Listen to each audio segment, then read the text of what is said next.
So we could have had him come down and we could have had him cut your hair like Kai Cenat. You wouldn't cut your hair for LeBron James to come on Man Down and do this for us? Absolutely not. Instant 1 million subscribers. I want to, so I can't, because I made a promise to myself. Not even for Bron. No, I said it. I said that I'll cut my hair. So most people don't know that I never wore long hair ever. Like, this is new.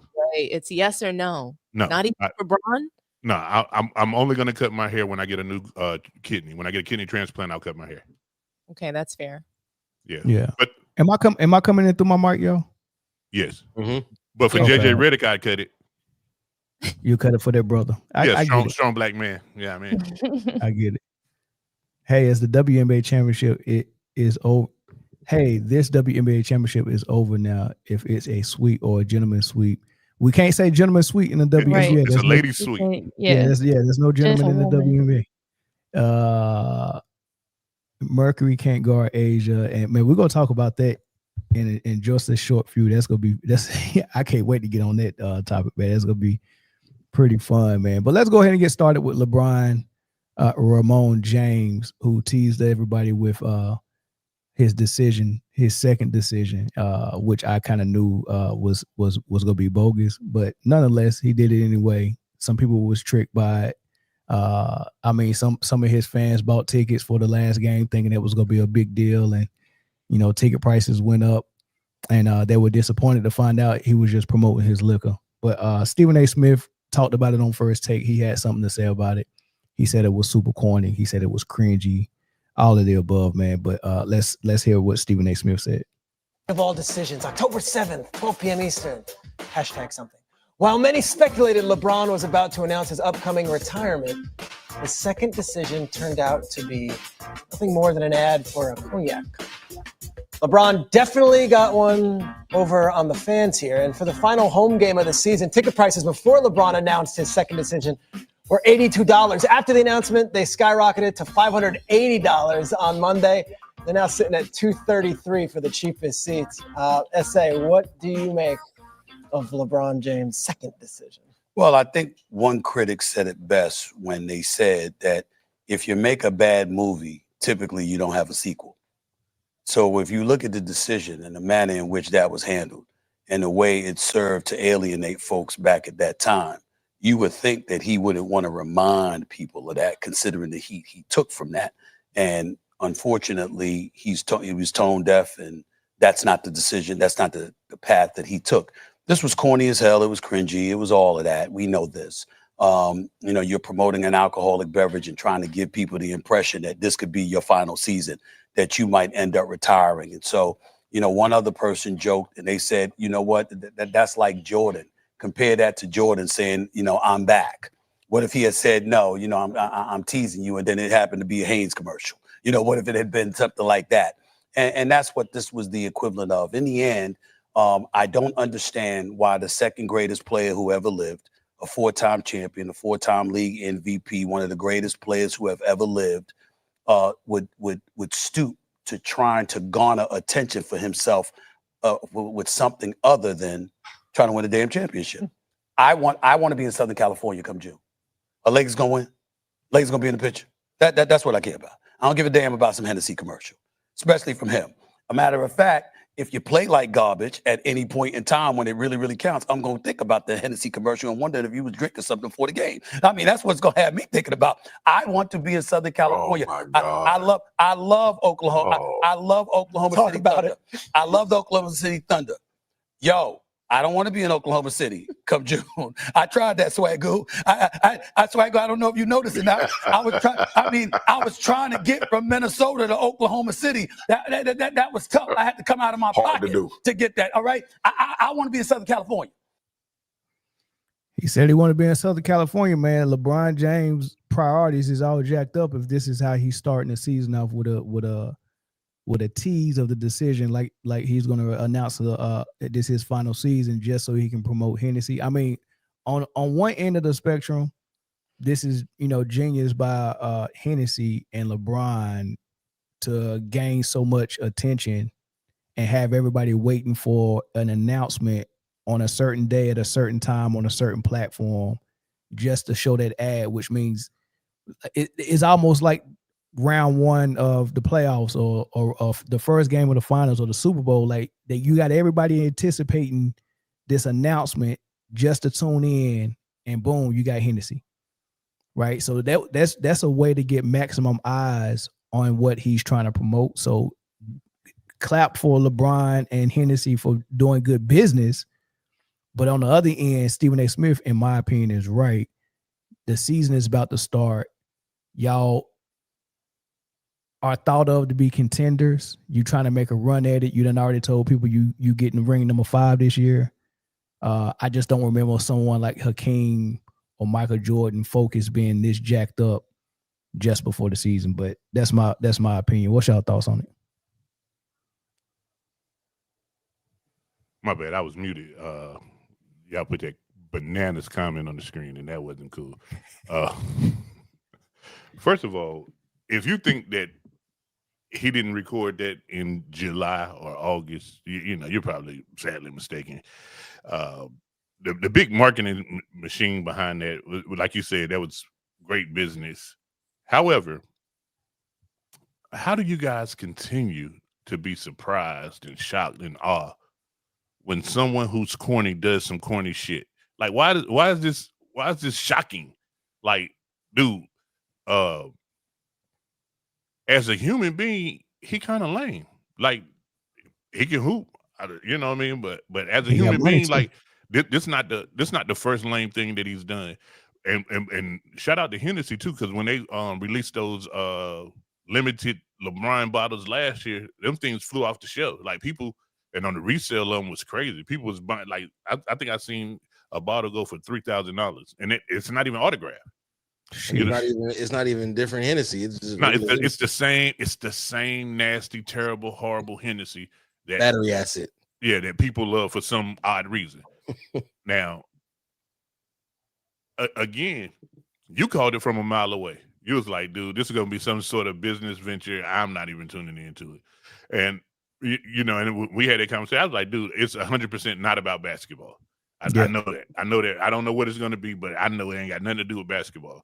So I think the timing of it was maybe done intentional to make you think that he's not focused on basketball. But you know, Jay, stop. No, for real. You know they recorded that, dude. So for these big businesses, these Fortune 500 businesses, these ad campaigns take months. You know, the plan and all that. They probably shot this.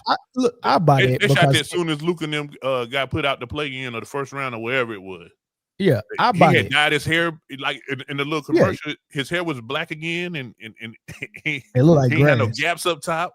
Yeah, you know what I'm saying? So, you know, but Jay, I buy what you're selling. I buy what you're selling because, yeah, Michael Jordan didn't stop shooting Hanes commercials and Gatorade commercials just because it was summertime or close to the season. He didn't stop. So I get that.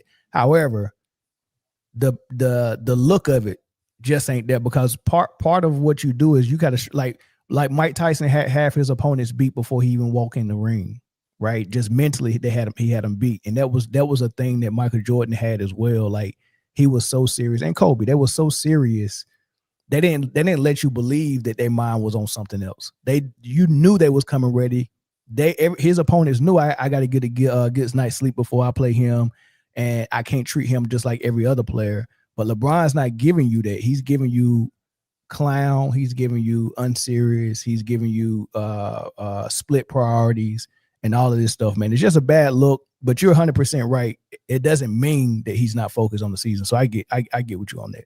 Yeah, and as far as a bad look, when's the last good LeBron look? When's the last thing that he's done? That's what I was gonna say. Like, what commercial has LeBron done? Oh, facts. That wasn't cringy or clownish. I can't name a commercial that he's ever done. That was like, I can't either. Space Jam 2, that wasn't cringy. That was a classic, cinematic classic. This is an epic fail on LeBron's half. He's supposed to be a role model. He's supposed to be the GOAT. You don't come out with a massive alcohol campaign as an NBA player. I'm sorry, of his magnitude. It's not just that it's cringe. It's like like how much of his soul is he going to sell? Mm. What point, okay, Michael Jordan didn't, and I want to agree with you, Jay, about the business end. Yeah, it was a great business idea, but he sold his soul for alcohol. He's selling that he could soul and cheeks. I don't think he has soul left to sell. I think he's been sold. I think he's in the IOU status on soul. Say is Kobe Bryant, as he was sunsetting his career, what did he do? Body armor? Like he was, and all of these players have some sort of a liquor or wine. They're invested. They own their own liquor brands, but it's not advertised like this because it's not something to be proud of. Some of these people are invested in marijuana. They're not out there publicizing it out there on Twitter saying that this is just not what people want to see either. I don't think that this is an appropriate thing personally. It's another business venture for somebody who's already a billionaire. You're already lining your pockets. And it is fair to say that he doesn't care about the season. And Michael Jordan actually did work around the playoffs. There is a very widely regarded documentary. I believe it's in 1993. He literally was filming a commercial. It was right around the playoffs. He was like, look, I told them we have to work around this schedule. I'm not going to be doing this during the playoffs. And sure enough, that is what they did. And LeBron James has no regard or any respect for the game or NBA fans. He hates NBA fans. To do the decision and to remind us all about what he did in Cleveland in 2010 is disgusting. We don't want to think about that ever again. So he's shameless. I think he's nothing more than a troll. I think he's an absolute disgrace to the game. Could you imagine Michael Jordan saying that he was coming back to the league and all it was a goddamn Hanes commercial? And that's what he had us running around. Like, do you know somebody's suing LeBron James for $850 right now because ticket sales were $82 for these damn tickets, and they went up to $850 because people thought he was retiring. You have no respect for your fans. Stop focusing on the people that hate you so much. Oh, you want to troll your haters? What about the people that love you? What about the people that are, spending their last dollar, the blue collar workers that he's never worried about because that's never been his life, that went out and bought those tickets? He's proud of that. He's laughing at that. That is disgusting. And that's why people hate LeBron James. He's tone deaf, can never read the room, and he's never available to play anymore. He doesn't care about playing. We got Brian James on the floor. Yeah. I don't know about hating LeBron James. I hope people don't hate him. I mean, he just a basketball player. Like it ain't like he's some dictator. You know what I mean? So I can care less about all that nonsense. And the dude that spent $850 at suing him, I mean, that's just a joke. He's not really. Listen, the dude that's suing for $850, whoever the lawyer is and whoever go waste those man hours in that court, I think that's more disrespectful than LeBron James doing this ad. Like if you didn't have the $850 to spend, why spend it on the freaking ticket? You go to the freaking game. LeBron's gonna be there. The Lakers gonna be there. Go to the game. You bought it. That's your fault. You know what I mean? I can care less about him spending $850. But not only that, man. Like, why you go sue for $850? I mean, if I'm a lawyer, I wouldn't even take that case. What we have here. Oh, go ahead. I'm sorry. He's been brainwashing the American public for so long. All of the blind witnesses that he tried to convince that Kobe was the GOAT and all these other things. So I do think that. I just think that he's tone deaf, and there are plenty of people that went out there and spent a lot of money thinking he was going to retire. And maybe they all didn't sue, but there were plenty of people that believed that he was going to retire wholeheartedly. There were plenty of major outlets. They're not idiots and stupid. I don't think it's that serious. I do. JJ Redick came out and told people idiots. Why are you calling NBA fans people that show up and spend money on you? It's just a disrespect and it's no regard for fans. I don't think he was wrong. I don't think JJ Redick was wrong for saying it, because this is what happens. And let's zoom out, not on basketball, not on LeBron James. Any celebrity foreshadows a big announcement or whatever. You got people who run and jump to try to assume what's going to happen, and then they invest themselves in all that, when all you have to do is just wait. The man told you tomorrow, man, I'm gonna tell you at noon. Everybody, oh, he already told you when it's coming, and they actually announced it 90 minutes early. You just early. But Jay, this is my point. LeBron, Hennessy, they believe that NBA fans and the general American public are idiots. But that's every large corporation. All you got to do is look at the biggest chair in America, and you can tell that American public is idiots. They are idiots, but they are idiots. We're saying the same thing. If you, but the seriousness is not here. But is it the not? The seriousness is not here. Okay, so as Americans, we got to stop doing goofy stuff. We do goofy stuff all the time. Yeah, LeBron do a lot of. He just stuff. Capitalized on it because he's the king of goofy. That's definitely goofy. When he do this right here, he putting on that goofy.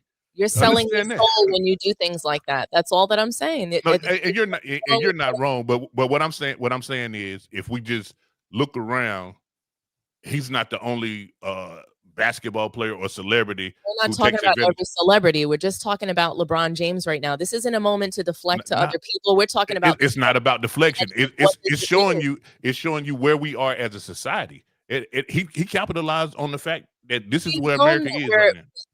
We've always been in this place. It's doing it the sleazy way, the dirty way. You're already a billionaire. You could be selling something way more positive. That's my only point. Hennessy is not it. You're not even on the floor. You're complaining about your sciatica and you're, chefing it up Hennessy drinks. I don't want to see that. Yeah, that sciatica came way after he shot that commercial though. But I mean, I get what you're saying, Dominique. I don't think none of us are disagreeing that it's goofy. We all agree that it was a goofy and stuff like that, but it's goofy to a point where I would laugh at LeBron.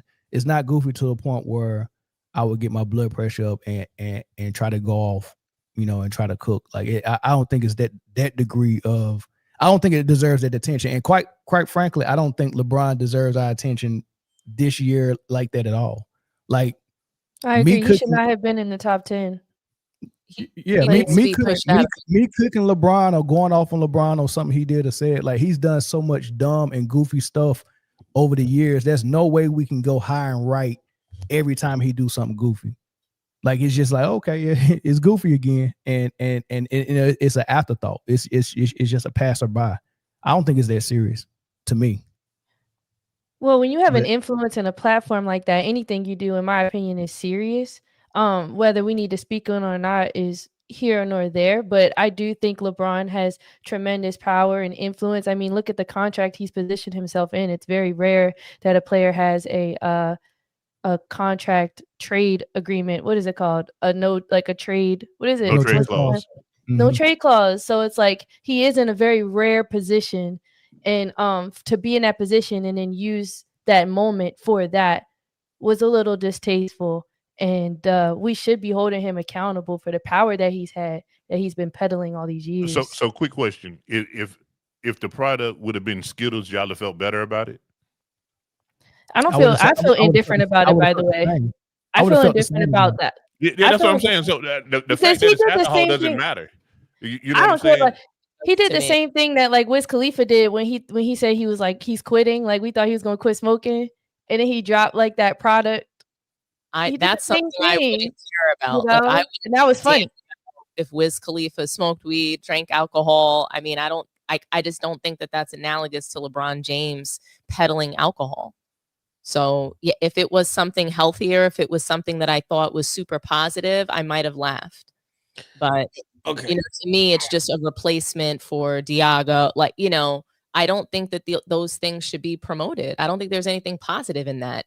Him having the deal, it's not that he has the deal. It's just the way. It's just the same thing he did with the first decision. It's cringy. I think it's awful. And I think it's worse than the first decision because you knew the first decision was wrong. You're doing it again, and it's for alcohol. I'm gonna switch it up. I'm gonna switch it up on you guys today. I'm gonna play the advocate. I'm gonna play his lawyer, right? So, in LeBron's defense, right? Let's take it all the way back to how he grew up, right? We know the story, we know the upbringing. Kid from Akron, made it from nothing, yada yada yada, blah blah. We know that, right? So we know that he's on the back half. He's well into the back half of his playing career. We all know that, right? Granted, yes, he is currently a billionaire, sure. But at the same time, if I was in the same position, I would make sure I have all these other investments and all this money moving prepared for outside when I leave. I'm not mad about endorsements. You know what I'm saying? Bring them in, rack them up. I'll do whatever commercial. I get the play on the decision because how it made everybody. He's not clueless to social whisperings and stuff like that. He knows how everything he does makes people feel, and so that's why that ploy to use the decision, especially with the talks of are you going to do another year, are you retiring, are you waiting until Bryce comes out, and yada yada yada. It immediately captured everybody. It called me. I was like, oh man, he's not about to do this. He's not about to do this. It even got me right. So I get it. It was well played, right? And alcohol is the wave right now, and the only thing that when it comes to alcohol, it's about the consumer, not the seller. The seller's job is to only sell you a product. It's the consumer's responsibility to not overdo it. So alcohol is only bad in excess, right? If alcohol is the problem, is you got to look at the people who are consuming the alcohol. But if I'm selling alcohol, I'm just selling a product. We can't look at that any different than a car, than Skittles, than clothes. It's still a product. It's merchandise. And alcohol, like I said, is the wave. Kevin Hart, The Rock, LeBron with his tequila. Michael Jordan has an alcohol. So alcohol is the new stock market, because alcohol is not going anywhere. There's money in that. So if people are attaching their names to alcohol because it's the new money skyrocketer, I'm not mad at it. Was the commercial corny and cringy? Of course, but that is LeBron. And I think he's playing into that role more. He knows that he's this goofy character, this cringy guy, and it's gonna make people talk, and it's gonna do things like shoot the Lakers tickets up. He making it work. He making it work for him for sure. He definitely making it work for him. He knows he's pushing a certain audience buttons, and because I think he tweeted some laughter after the commercial drop. I think he hit something on Instagram with laughing emojis, like you know what I'm saying, gotcha. Like he knows he's pushing people's buttons. That's why I don't want Dominique to get. I don't want him to get a rise out of you every time he do something stupid. Like, cause I mean, how many times he go get a rise out of us? Peep this. He did the first decision, and the part on it that was a loss is he raised several $1 million for the Boys and Girls Club of America. Yeah, I mean, on one end it always seemed cool. I mean, but we called it out even now. Because he was tone deaf to the Cleveland Cavs fans and Cleveland as a ownership. Like he That's was tone why I'm deaf. saying that this is worse. But look at this. But look at this. He said I did this and I raised money for kids across America. Y'all said it was the worst shit ever. Well, watch me be worse. I'm gonna do it just for my money. I'm gonna do it for me. I'm gonna do it again. I'm gonna wear the same shirt. And you gotta find a humor in that, dog. You gotta find a humor in that. As a comedian, it's funny. It's also goofy, but it's pretty funny. So real quick to this comment, right? Can you bring the comment back up real quick? Shout out to Bruce from the Format Podcast. So to this comment, right? You said poison to a community that is negatively affected. Why is it a poison to that community and a poison not to anybody else? I told you, it's about consumption. The consumer. That has to be something that you talk to, and it has to be dealt with about that person. So here's the worst part about the Hennessy deal. No, but is he a role model or not? That's why I said I hope not. This is why I said this is worse than the first decision. First decision, he could say that he was donating to kids and whatever, even if that wasn't the motive, right? And I mean, maybe in some people's eyes that's worse because you're hiding behind kids to do something for, that's self-serving. But this is awful. And I want us to just kind of stop making excuses for it. Like the excuses are nobody making no excuses. I mean, I hear and Charles Barkley told us a long time ago, quit letting athletes be your kids' role model. Charles Barkley said that in the 90s. Man, Charles Barkley. It's not about what Charles Barkley said. It's about what LeBron said. So I'm just holding LeBron. No, you said is he a role model? What makes him not a role model? Well, that's what he said that he is, and everybody is saying what makes him not a role model? An example to follow. What? So again, here's the question. Simple question. What makes LeBron James not a role model in your opinion? I don't think he is or he isn't. I don't think he's an example for basketball players to follow. I don't think that this is a good blueprint for, how to be as a person. I don't think any of these qualities are good. And he's constantly talking to his haters. He's constantly focused on people that don't like him. Not that I just wish that he was spending his last year, 2, 3, 5 years, whatever it is, really loving NBA fans and appreciating them. That's what I wish that he were doing more of, instead of constantly being a troll, constantly trying to do something that just blows up or backfires in his face. But why would he spend the time loving the NBA fans if the NBA fans don't love him back? Well, hold on, Jay. The only reason why it blows up is because the button on the detonator continues to work for their audience. Like for me, the button doesn't work no more. I no longer have like if my level of where I'm at is here, and every time LeBron tweets something or says something, it goes here, and I'm up. That's not happening no more. Like, he's not going to push my button and then make me spaz out. I'm not spazzing out. Hold on. I'm not spazzing out. So this is not pushback to make an excuse for him. This is me saying I can care less that he's doing goofy stuff. I mention it, but I'm just mentioning it to have a conversation. It's not getting a rise out of me. Like, I'm not going up in arms. I'm not trying to call out whether he's a role model or say that this is dumb for you to promote Hennessy. And I can care less if LeBron promote me. He's a non-factor in my head right now. Like, seriously, he's a non-factor. Like, all last year I talked about LeBron a whole lot. And Bronny. I don't even want to, like, I really don't even like when he make the news.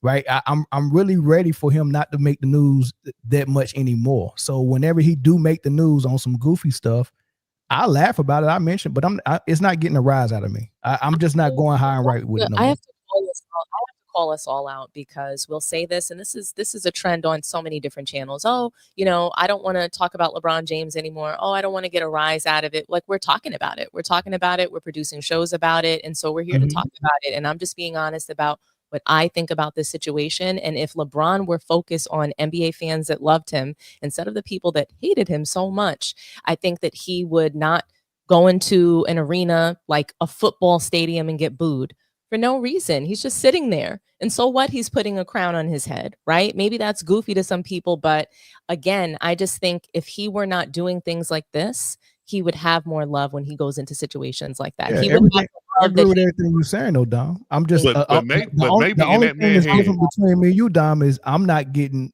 a rise. It's not getting a rise out of me. That's the only difference between us. I agree with everything you're saying. I just think it's irrelevant whether it gets a rise out of somebody or not. Their reaction to it doesn't matter. But you're saying that the reason why NBA fans can't love him is because of that button, and it's because of his actions. It's not because of a button. That's not what I said. But here's the thing. Maybe that man is like, listen, love me or hate me, I don't care. I'm gonna do what makes me happy. Which is funny. And that's what we all should strive to be. Do what makes you happy. If that were really true, he wouldn't be doing these things, Jay. Hey, listen, apparently really true. If he didn't care what you thought or what I thought, he wouldn't have an entire media company. He wouldn't be spending millions of dollars dedicated to lies. Well, I think what makes him happy is making more money. Oh, yeah. I mean, nobody could fool me with that one. Even the more money, there's no price you can put on people loving you. There's no price you can put on people calling you the GOAT. You can pay as many people as you want off, and it's still not working.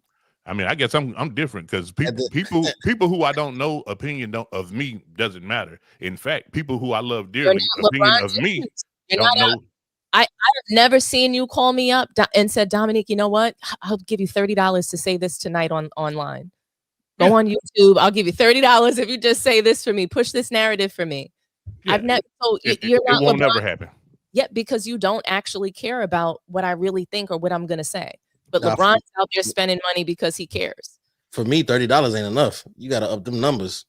I'm for it. He saw that and was like, Don't worry, guys. You gotta throw a few for you. You gotta listen. You gotta throw a few zeros behind. Those are wizard ticket numbers. Chris, $100 for me. I'll produce a show for you. Okay, you give me a topic, $30. If I get an email talking about something, hey man, we got 30 million. I don't even need to finish the rest of the email. All right, bet. Let's get this show on the road, man. You want Venmo? You want Zelle? You want Cash App? How you want to say? And let me not miss this opportunity because $30 adds up. I'm telling you, Chris. Let me not miss this opportunity because everyone missed something that happened today on this show, and I gotta repeat it. Okay. Mel Senior said Stephen A was right. Go get the mouthwash. I mean, what? How? I don't even remember saying that, but I mean, what's wrong with me saying he was right? Y'all think I listen, dude? I'm fluent with whatever I think is what I'm gonna say. Like I say what I see. Like I don't have. I just want you to know you said that after you watched our show yesterday. Don't tell nobody. I don't have no problem with that, man. I say what I see. Okay. I say what I see. And real quick before we get the first phone call in, I want to address some of the comments where they said that LeBron being a role model and a lot of people that look up to LeBron are under the legal drinking age. I want to take this back to and equate it to something else. A lot of people who grew up idolizing MJ and said MJ was their role model were the same age as a lot of the fan groups of those who are fans of LeBron now.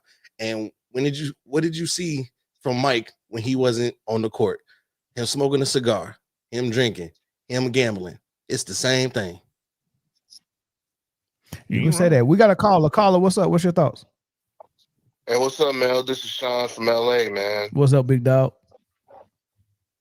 How you been, man? Man, we've been hanging in there, man. We hanging in there. Man, I wasn't duped with that commercial, man. I know that dude ain't trying to retire. He was just trying to, just to save face in order to put a spectacle for that, to promote his own version of Thug Passion. Which I don't know why you promoting Hennessy, LeBron. I mean, you could make your own liquor. I mean, you're a billionaire, but whatever. I mean, it is what it is. But I agree with Sports T on LeBron James' insecurity and his immense thirst to force other people to like him and respect him. Yeah, I think we all agree with Sports T. I mean, everybody on this panel actually kind of got a similar thought process when it comes to LeBron. Jay's a slightly different. He defends him a little bit more than anybody else, but for the most part, we all agree. But we've all said this for this podcast has been on for 3 years, and I've been saying the same thing about LeBron for 3 years, and it's stale as hell. I'm tired of saying it. So the level of energy I give it is I don't have a lot of energy to give it no more. Like he's doing what's on brand for him to do. Is he's been trending in this direction for a long time. All the goofy stuff, we've called it out 100, almost 1,000 times. You know what I mean? And it's just not gonna be the same energy no more. Can I just jump in real quick? I want to say thank you, Mel, for passing me the torch. I haven't been doing this as long as you are, so I still have the energy. So I'll pick up after you. Yeah, and that's good. And I'm not saying you should. I'm saying I'm not. Hold on, let me see if I get this call back. Yeah, go ahead, bro. We lost you. Go ahead, finish your thought. Yeah, what I'm saying is I think you're at the phase where that you had to, you acknowledge that the person who lies a lot to the point he believes in lies, and you just like, man, I'm just going to just get away from it. But you know that you just here to say the truth. I'm glad you always speak for the truth. But yeah, man, this is the LeBron James experience I've warned about Laker Nation for the past 7 years. Like, the dude is always about himself. He thinks that, every city he touched down to are full of losers, and that his level of greatness will outshine anyone else's. When, if you live in LA or Miami or any city that has a sports legacy, regardless of any sport that won championships before. We've seen greatness, and yet you believe that you are the head honcho. We've never seen that from other players who are great, because other players knows there's other athletes that's great, and they never force other people to like them. You know, they let their effort show. But yeah, man, another new year, a new season to see a lot of breaks, a lot of houses that's going to be made every single game. So, and more excuses. Hey, you know what I mean? The ass injury, the nerves. I mean, the signs are there. I mean, the signs are there. You know, maybe his body can't take it anymore. I'll just leave it at that. All right, man. Thanks for the call, bro. All right, bro. Yep. Hey, for those in the comments, two things. One, I am probably the person that dislikes LeBron on this panel the most. So let's go ahead and get that out. I'm gonna give you number 2. I'm gonna give you a strong second. No, hold on. So like, I'm just saying that I'm from a money perspective, I get it. Second of all, a lot of people forget he did attach his name to an alcohol. He was an early investor in Lobos Tequila, but that shit was ass.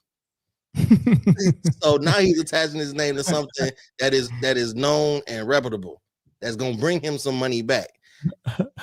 Y'all just forget. Y'all forget the failures, like typical LeBron fans do. Yeah. All right. We got another caller. Caller, what's up? What's your thoughts? Yeah, what's going on, everybody? Much love and respect to all you guys in there and ladies. But I do agree with. Hello. We dropping calls left and right, man. Caller, what's up? You got me back? Put your phone Yeah, I got you. I don't Go know. ahead. Somehow got quick. Yeah, so like I said, I agree with both you and Dominique. And he should get that smoke how Dominique just gave it to him. Well said. But I also agree with you, brother Mel. It's too much up and coming new talent in the league. We need to focus on that, because what LeBron is, as long as his name is in the algorithm, he gets off on that. Man, what's going on with my phone, man? Shit dropping calls like it might not have been your phone, man. He might have hit it with his face. No, it happened with the last caller too. With his face, Jay. What'd you say? It might be way. He might have hit it with his face. Dang, I don't know what's going on with the calls, man. I'm sorry, but it sounded like he was saying that, when LeBron do stuff like this, it deserves smoke, but at the same time, should we give him that much push? When there's so much other stuff in the NBA that we talk about, and I really enjoyed SGA last season, man. And these young guys got to be talked about. We can't keep letting LeBron hog. I mean, because think about it. This is the start of the season. He get to be the first big story.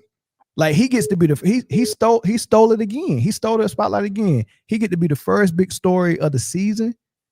Man, that's unfair, dog. Like, that's unfair. Hey, caller, go ahead. And cut YouTube off in the background. Yeah, I did. I'm sorry about that, everybody. But yeah, the less we talk about LeBron, the better. And focus on these up-and-coming players, because these up-and-coming players are getting it from the mud.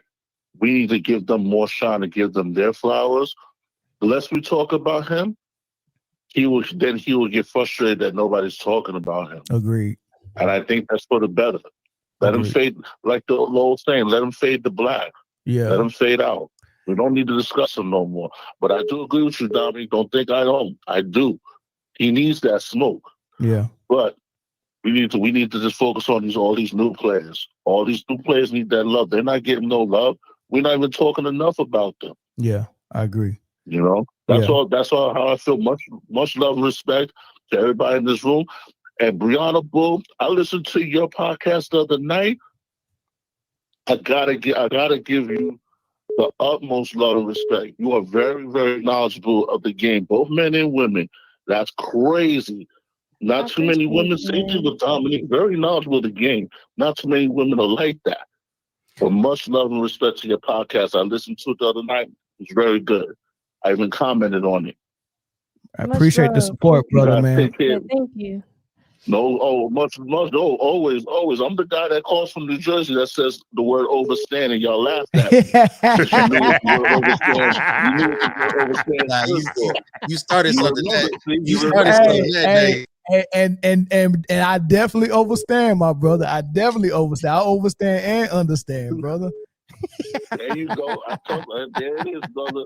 But much love and respect. I want you guys to keep growing, keep telling that truth, and. To brother up there, that's the LeBron fan. Yo, man, cut it out, man. We all know he's trash. Just come to the conclusion he's trash. He's not top 5. He's not even top 10. He's not even better than Kevin Garnett, and Kevin Garnett's not top 10. Oh, jeez.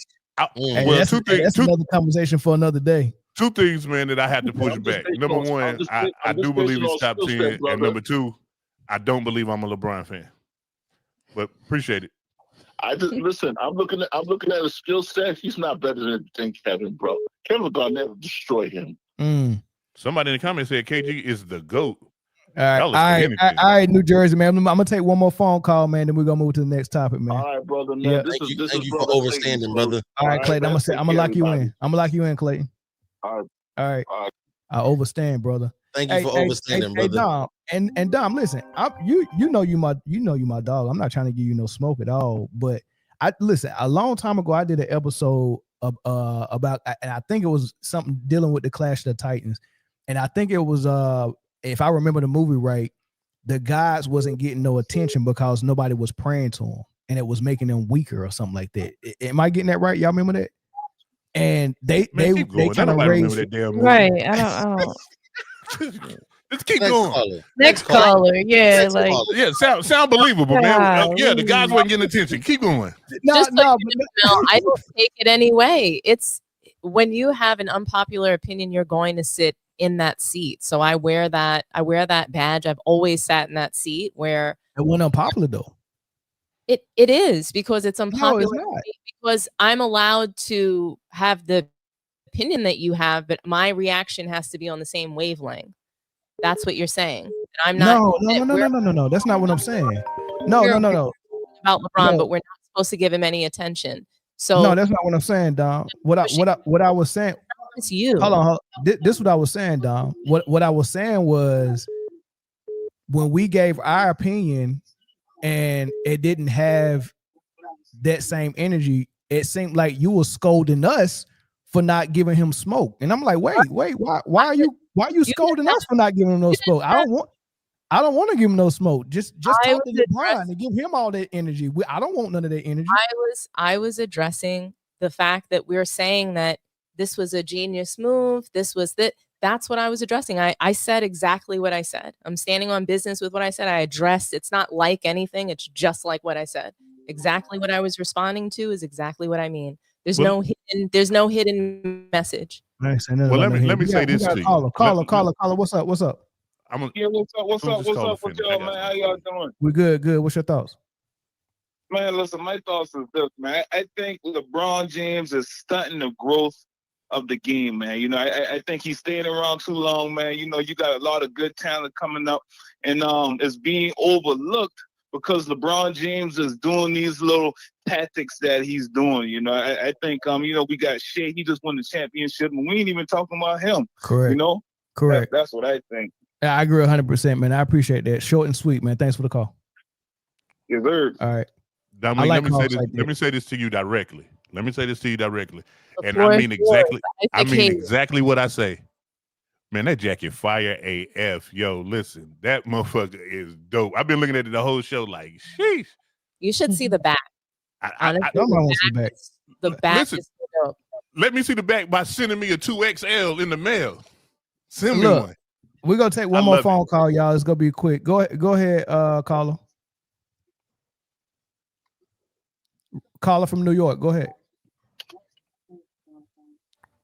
Caller just wanted to hear our voice. All right. Cash App came in from Brand. Yeah, what's up, man? What's up? Go ahead. What's your thoughts?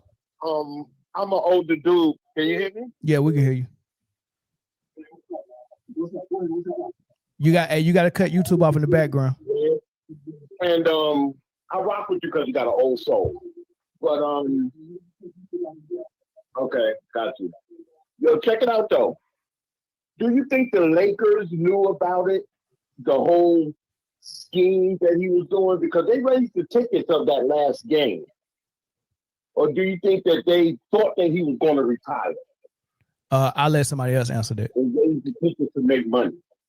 Who want to take that? Or were they behind the whole scheme? Of course they knew. Listen, it is capitalism at its finest. If we can profit off of the ignorance of the common man, we will profit. That's a part of what's wrong with this country right now. But yeah, they knew the whole way through. In my opinion. Yeah, for sure, man. Thanks for the call, bro.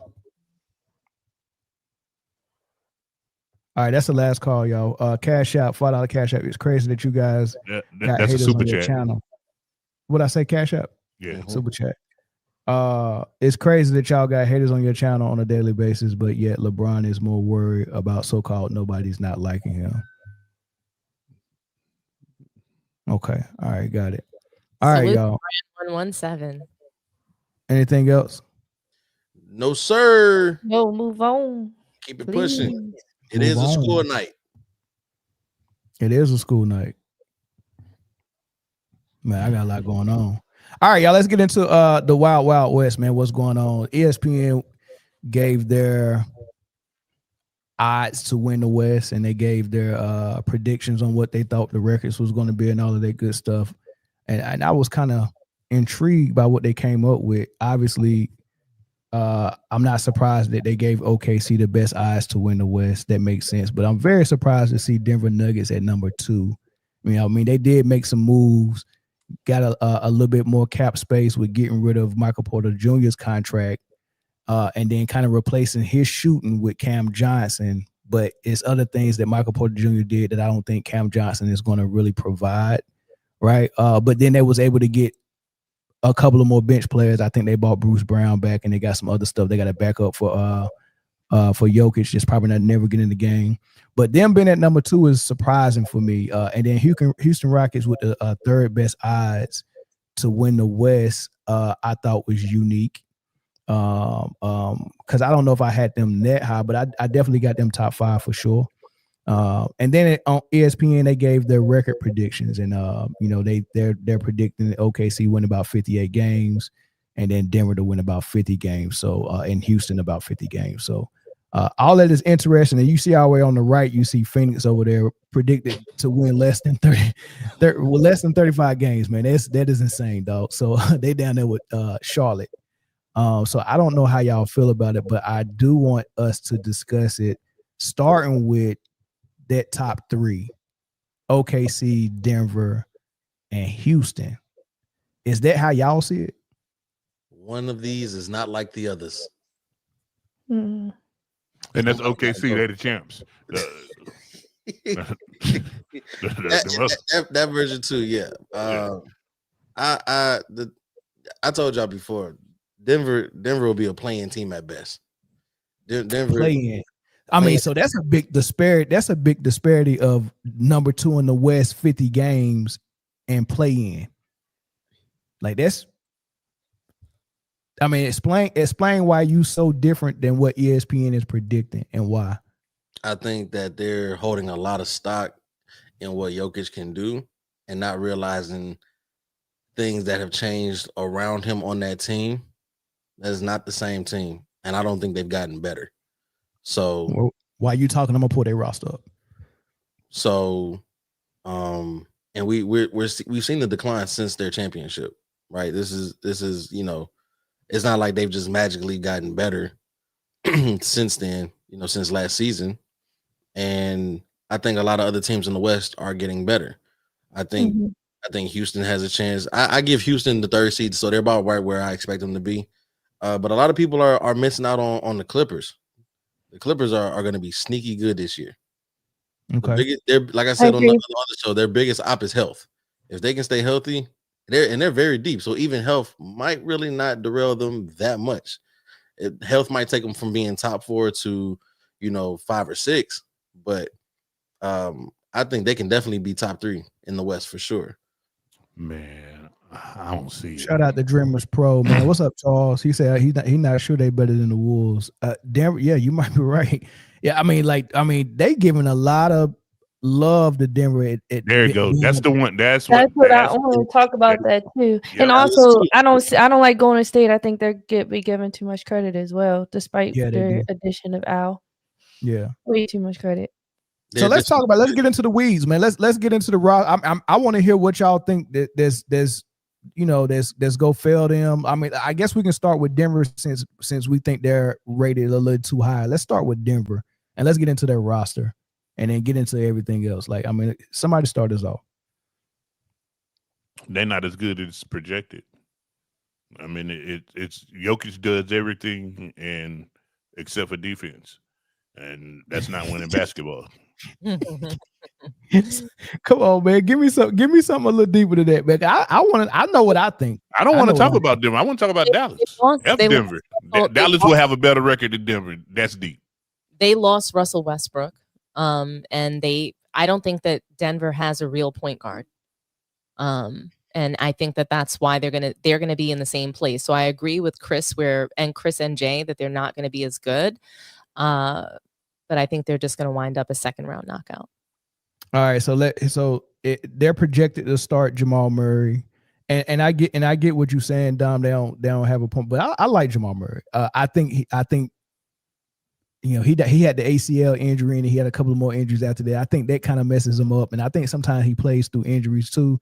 But I really do like Jamal Murray. I really do. I love Jamal Murray. I love him. So I like Jamal. So here's that. So they're projected to start Jamal Murray, Christian Braun, who's growing as a young player, Cameron Johnson in the place of Michael Porter Jr., Aaron Gordon, and Nikola Jokic, right? They was able to get that bench a little bit better with Tim Hardaway Jr. and Bruce Brown, and they still got Strawder, who's a shooter from Gonzaga, and they got Peyton Watson, who's a great defender, and they brought in Jonas Valanciunas to kind of back up Giannis.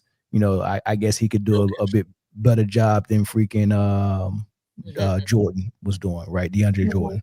So I guess they was complaining that they didn't have a bench.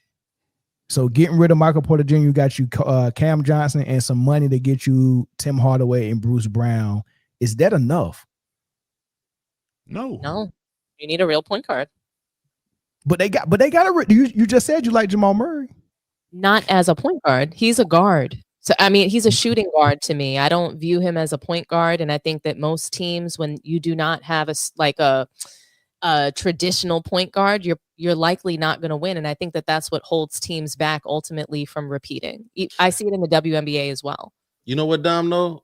I'll give a little pushback to that. Maybe we don't see Jamal as a traditional point guard because he's not allowed to be one in that offense. Jokic trying to be a point center. Exactly. So when Jokic is your primary ball handler and the offense is running through him and he's doing all the setting up, we don't get to see Jamal Murray actually facilitate and actually be a point guard unless they don't have a real point guard. Jokic is not gonna stand there and play the center. What do you think? He's not gonna have that ball in his hand, galloping down the court, can't run, jump, or dunk the damn ball. Like, he's gonna do the same thing he did last year and the year before that. Rack up the points, rebounds, and assists. There's no real point guard. You have to the issue you just identified the issue, and it's the same thing I've been saying is Jokic playing point guard and taking it away from whoever's supposed to be the real point guard. Because I think Jamal Murray can really run the show. If Tony Parker could do it, Jamal Murray could do it. They both had a scorer's mentality, and that was coaching from Popovich that actually turned Tony Parker into what he turned into. And I think Jamal Murray got a little bit more ability than Tony Parker. And if he was coached a certain way, I think you could get out of him similar to what you get from Tony Parker. But I'm with you 100%. I think Jokic overstepping his boundaries and playing point forward or point center is taken away from the team a little bit. And just like you said, you seen it in the WNBA. I heard you say it on a WNBA panel talking about Alyssa Thomas, and they're down 3-0. I mean, you said this in game 1. and it's playing out the way you said it. Like that point forward stuff is overrated. I mean, it is overrated unless you got Steph Curry as your point guard that runs off and it's just a world talent, right? It's just crazy trying to make that work. But I'm off my soapbox there. I mean, but my thoughts is, yeah, I'm with y'all. I don't think Denver is up at number 2. That's very high for them. It's wishful thinking by the NBA. I think Jokic ain't as good as they think they is, and same thing with Bree said. I mean, they got the Warriors too high as well, but yeah, that's not gonna get it done. They think they solved their problem by getting rid of Michael Porter Jr. and getting a bench player that helped them 4 years ago, and Bruce Brown, but that's not gonna help them. They behind all these other teams. Go ahead. I'm sorry. I just have one question. Could you imagine Jokic, Denver being in the finals again this season? Could you imagine that they lose, or even just a second round knockout? So how many second round knockouts would that be in the tenure of Jokic with Denver? Yeah. A lot, right? One title. So one title out of that and multiple second round knockouts. They go to the finals. They're knocked out again. No real point guard. Same things happen, averaging probably 7 turnovers a game. And I averaged a triple-double. I averaged a triple-double in all of these series. Imagine you get to say that, Mel. How does that make you feel? You already know. I don't know why you asked me that. You already know how I feel about it. I'm just saying that's going to be the narrative. So if he goes to the finals, if he goes and knocked out in the second round again, the narrative will be triple-double. And I mean, I had to hear the ladies tell me that. AT, another triple-double tonight in a loss. Like, what does it really matter? Right? Yeah, that's that's a whole different topic, man. I don't even want to open that can of worms right now, but they go. It'll be a scapegoat. The scapegoat last year was, Jokic is doing so much, but he don't have a bench. They got a bench now this year. They even have their darling Bruce Brown. They do. That they made excuses. Oh, he left. We just couldn't get back there again without Bruce Brown. Now they have him back. What's going to happen? He was really good off the bench. So I am curious to see, is he going to be the missing piece that gets them out of the second round? I just don't see it. The West is too strong, man. Let's look at these teams again. The West is just, everybody got so much better. He's that burst of energy off the bench. Jokic can't run. Like, that's let me ask this. Do y'all think Houston is a better team than Denver this year with what the additions they made? I think they're in the same place. Can you believe that, Mel? Because they also don't have a real point guard right now. They're going to have Kevin Durant take over those duties, and that's not where he shines. He can do it, but we're going to see high turnovers. Well, I watched their preseason game, and they letting Amen Thompson and Reed Shepherd handle those duties. Oh, really? Yeah. Okay. So if they it looks good. Also, the offense they're running is not like they're relying on a point guard to run a high screen and roll and nothing like that. That offense is totally different than it looks. I like it. It's fluent. It looks good. It looks like when the year that Boston won it, it looks like that. Well, then let me say this. They're already a step ahead of Denver because they have Ime. Denver doesn't even have I forgot they don't even have their coach. Yeah, facts. All right, Bree, go ahead. I was just gonna say, can you put it back on the other screenshot? The which one? Just that one, yeah.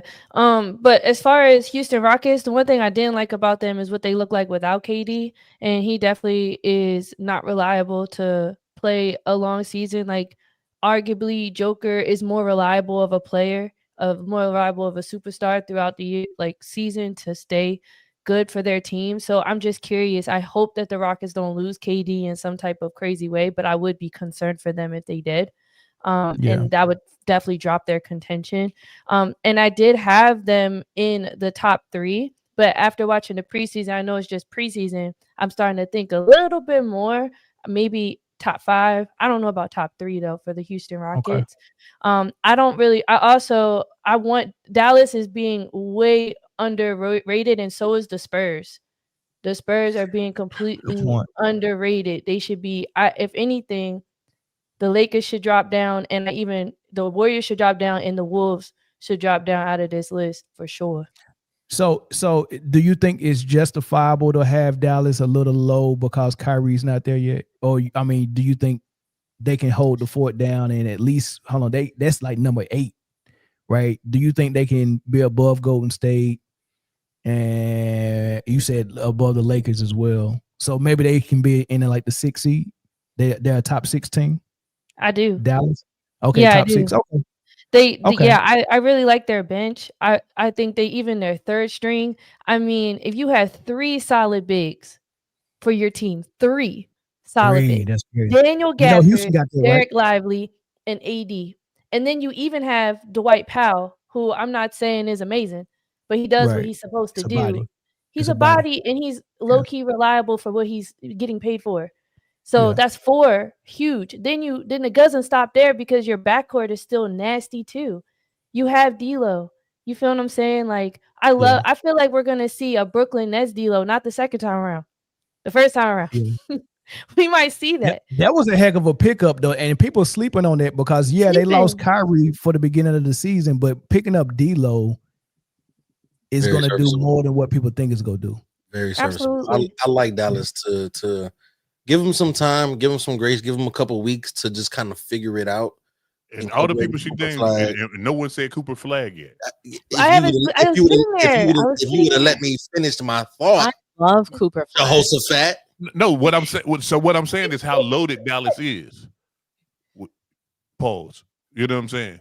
I think Dallas is loaded, Jay, but I think that they're a little bit. I think, like Mel just said, we need to give them some time. I don't think this is going to be the season for them. I don't even know if this iteration of their team is going to be the time for them. They got a better coach. Jason Kidd is a better coach than Eam, and he's a better coach than this Denver Nuggets coach. He's a better coach than Steve Kerr. I got a lot of faith in Jason Kidd. I don't think that he's a better coach than Ime Udoka. I think that they're good. I think he's a really good coach, but I don't think he's better than Ime because I think that Ime would have figured out a better way to maybe perhaps to keep Luka Doncic. No, not even keep Luka Doncic, just make his ass show up in shape. That's what I'm saying. He would have been able to keep Luka Doncic. He would have had those real conversations instead of kind of snaking him behind his back. And I just think that he would have said, "Hey, you're fat. We're not gonna do this. Let's go." And he would have either stepped up or he would have been traded, but it would have been a blatant. I don't think it would have been a secret the way Jason Kidd went about it. I think they're very skilled, both very skilled coaches, really both bright. But when you take a look at this iteration of the Mavs team, AD's always hurt. He has to wear glasses now for the rest of his career. I just wonder what that's really like. I hope this is this a contract year for AD? Does anybody know? Oh no, I check while you're talking. It should be his last contract, not contract year. If it's his contract year, we're gonna see him on the floor more games than ever. The Clippers, I just want to say that on paper they are so dangerous. I think that Chris, is Kawhi gonna play? The problem is a paper cut could take somebody's season out. That same paper that they dangerous on, that a paper cut could end Kawhi's season. Well, Kawhi, I think he's got a lot to play for. I think this is his last contract year, and then he's also trying to distract us from the Clippers scandal, probably. Okay, well, if I play well, a lot of this is going to go away, and he's probably right. Well, we saw more Kawhi last year than we have in the past few seasons, so I think that there's something to be, said to that trend can hopefully continue, especially with the fact that the Clippers are loaded up with other scoring options other just than Kawhi Leonard. You got James Harden, and me and Mel had this conversation about it on the show the other day. I personally would send James Harden back to being a shooting guard, and then he could be a backup point guard, or he can, facilitate if need be. But you have two capable point guards. You have two capable point guards. Let Kawhi and James Harden. Before we get in the weeds, because I already know this is about to be a conversation. Dom, Anthony Davis has a player option 2027-2028 season. Kyrie Irving has a player option that year. So they both expired the same season. They both got player options for 2027-28.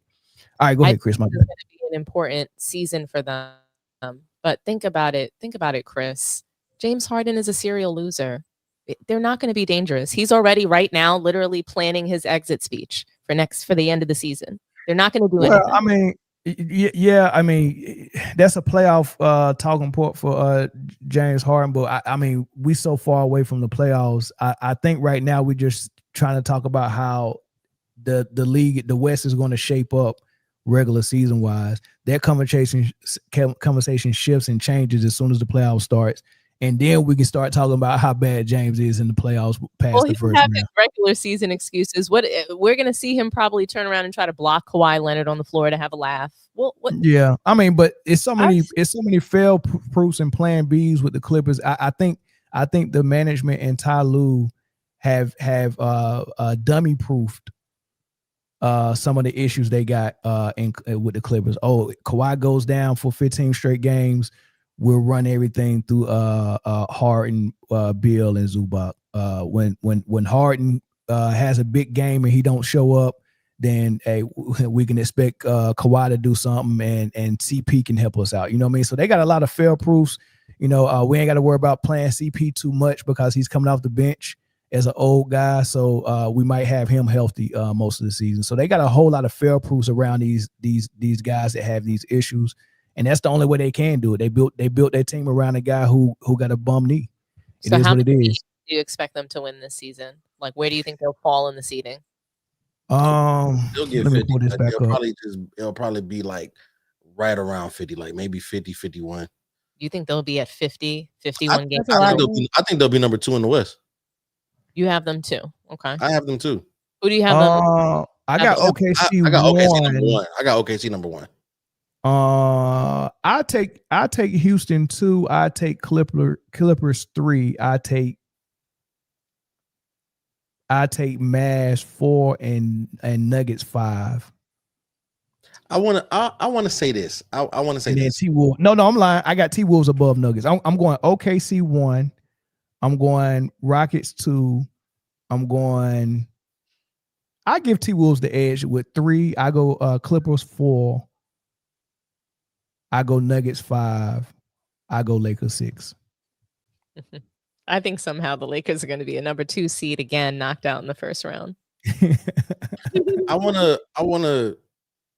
Maybe this is just the optimist in me, but I got to see it on the court. I got to see it on the court, and I'm hoping what I'm envisioning is what happens.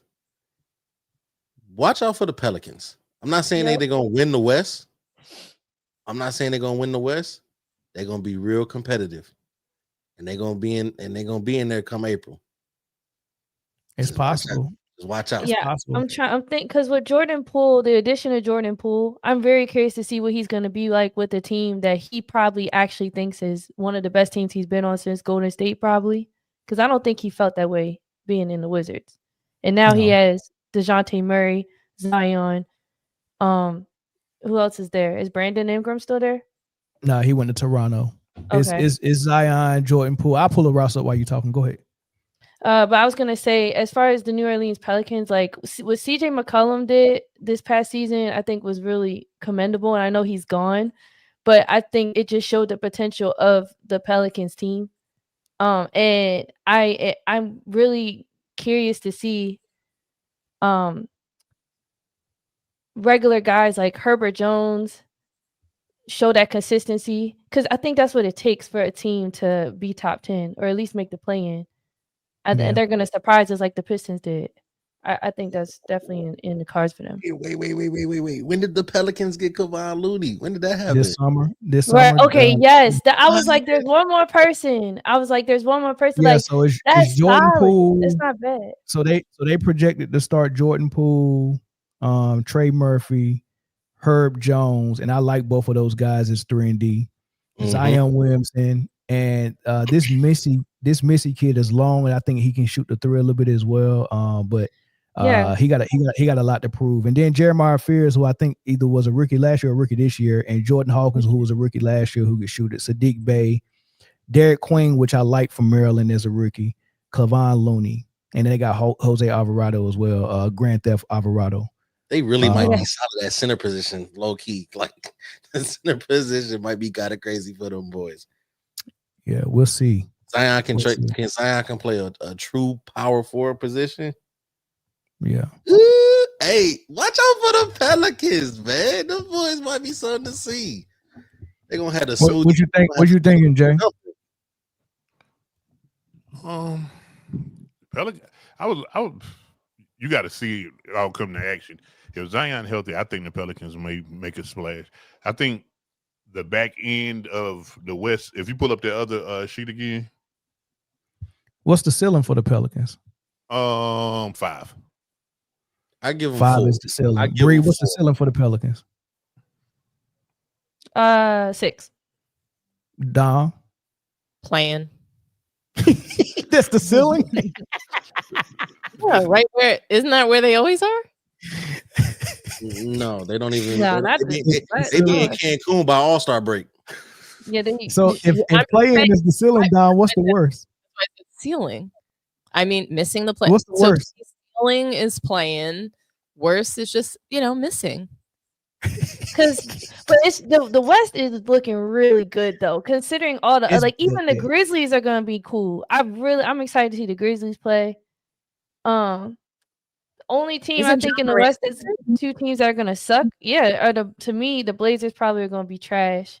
The Jazz are gonna be the worst team. They're gonna have the worst record. The Jazz are gonna be the absolute Jazz. Yeah. You know what? The Jazz are so bad that I be forgetting that they a team altogether. I just forgetting they in the West. I just be forgetting they a team altogether. I enjoyed watching the guy that doesn't want to be there play in the preseason. Ace Bailey. 25 points in the preseason. I like and talking trash to Kevin Durant, stole the ball from him twice. But he looked really the entire game though.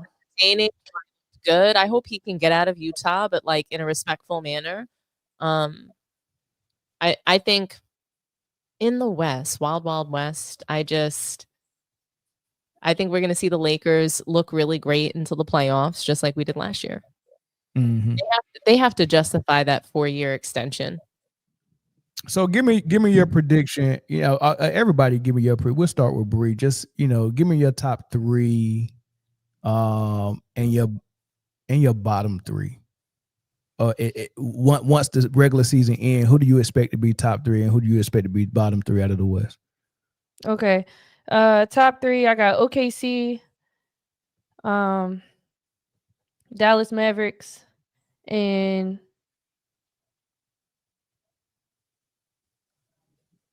I'm gonna say Clippers. Interesting. Okay. Yep. Dom. And then for go ahead. Bottom 3, I'm gonna say just out the West. Bottom 3, at the very bottom, the Jazz, and then the second bottom is the Suns, and then the third bottom, I got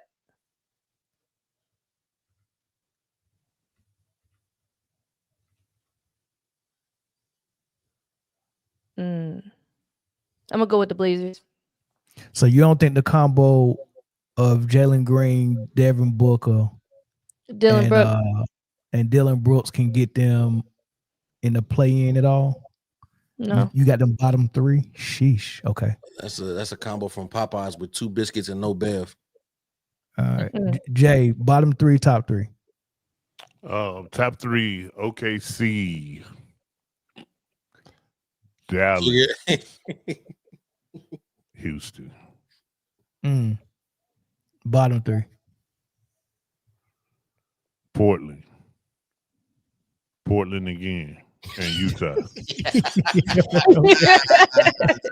Hey, y'all showing a lot of love to Dallas without Kyrie, and I love it. I want to see it. So my assumption, like, it ain't even really. I think they hold water or whatever to Kyrie gets back, but then when Kyrie gets back and then D'Lo moves to the bench, that second 5 is about to be stupid. You got to think about that. You got to think about Kyrie may be going to, let's say, Christmas. J Kidd, he better coach his buns off this season, man. He ain't got to worry about that Luka problem. All he got to do is show up. He ain't got to look. He better coach his tailbone off this year, boy. Clay over there eating catfish and spaghetti. Yeah, because he couldn't coach with Luka. Hey, I got a soundbite for y'all that give y'all some insight on how coaches think when they got Luka or LeBron, and JJ got both of them. It's gonna blow your mind when he said what he said. But it's basically what I was saying about J Kidd. They're handcuffed. Like when you get that player, it don't matter what your philosophy is and what offense you want to run, you're handcuffed to that offense that they strive in. I'm gonna play for it. I'm gonna prove it to you. Dom, who you got top 3, bottom 3?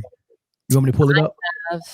I have for my top 3, I think I have OKC. They've been the number 1 seed, I think, the last 2 or 3 seasons in a row. So I have number 1. Number 2, I'm going to roll with. Number 2, I'm going to roll with the Lakers. Number 3,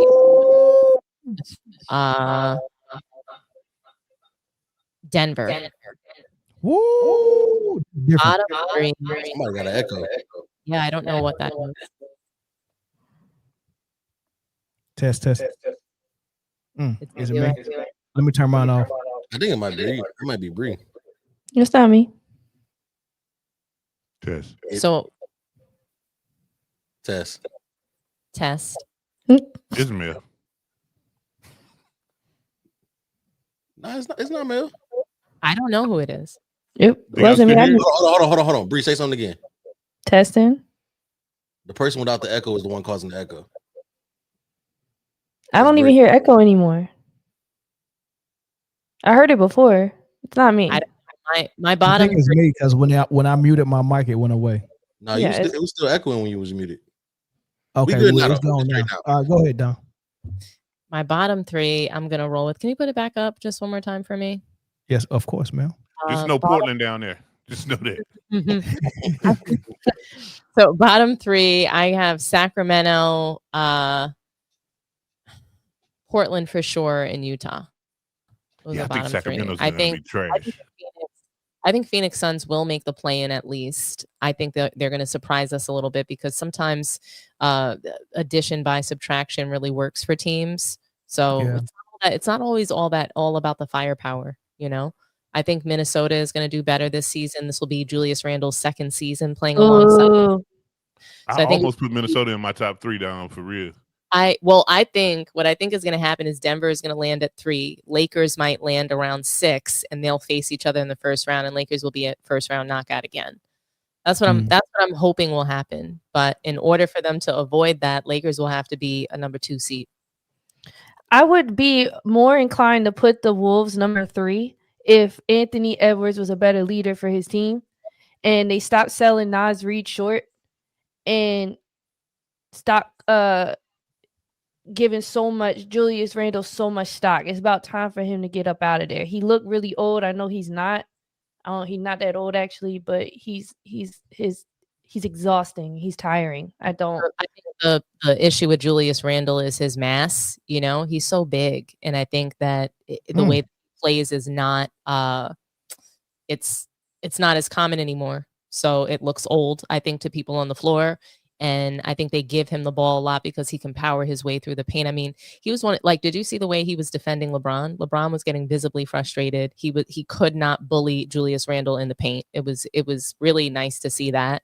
But Chris Finch, I think we have to talk about that. And it's not always about the coach. I don't want to sit there and blame him, but I don't think his coaching is up to the level of where the talent is on that team. They have a lot of firepower on Minnesota. A lot of talent. Yeah. They're not being coached properly. Naz Reid is not being put in the game at moments where he should be at the game. He's not the plays are not. I don't see any plays being drawn up for a particular player to get the ball at certain times. He's just not. I just don't think he's a good coach down the stretch. I've seen way too many moments of him getting out coached. I agree. They rely too heavily on Anthony Edwards to just take the ball and make something happen. And he's selling Naz Reid short with his playmaking abilities. And then obviously Dante's going to get his shot off and stuff like that. But shout out to they lost Alexander. Jaden McDaniels is probably going to have an even better season this year. And I just feel like you hit the hill. You hit the head right on it. Like they will be a better team if they got coached better and if Anthony Edwards was a better leader. Anthony Edwards, man, he cannot just to piggyback off of that a little bit. Sometimes he just looks like he's playing and there's no space in between his eyes or something. Like it's like he's given a blank stare on the court. Sometimes I feel like he's suffering from attention deficit. Like he's not paying attention in moments. It's weird. Well, you know, this summer he had a long talk with Michael Jordan about where to, where to find his shot at, what spots, to perfect. And I think he's going to be utilizing the mid range a little bit more, especially after he's seen how SGA destroyed them utilizing the mid range. I think he changed his thought process, because remember last summer it was all about, I want to get more threes up, which he did get more threes up.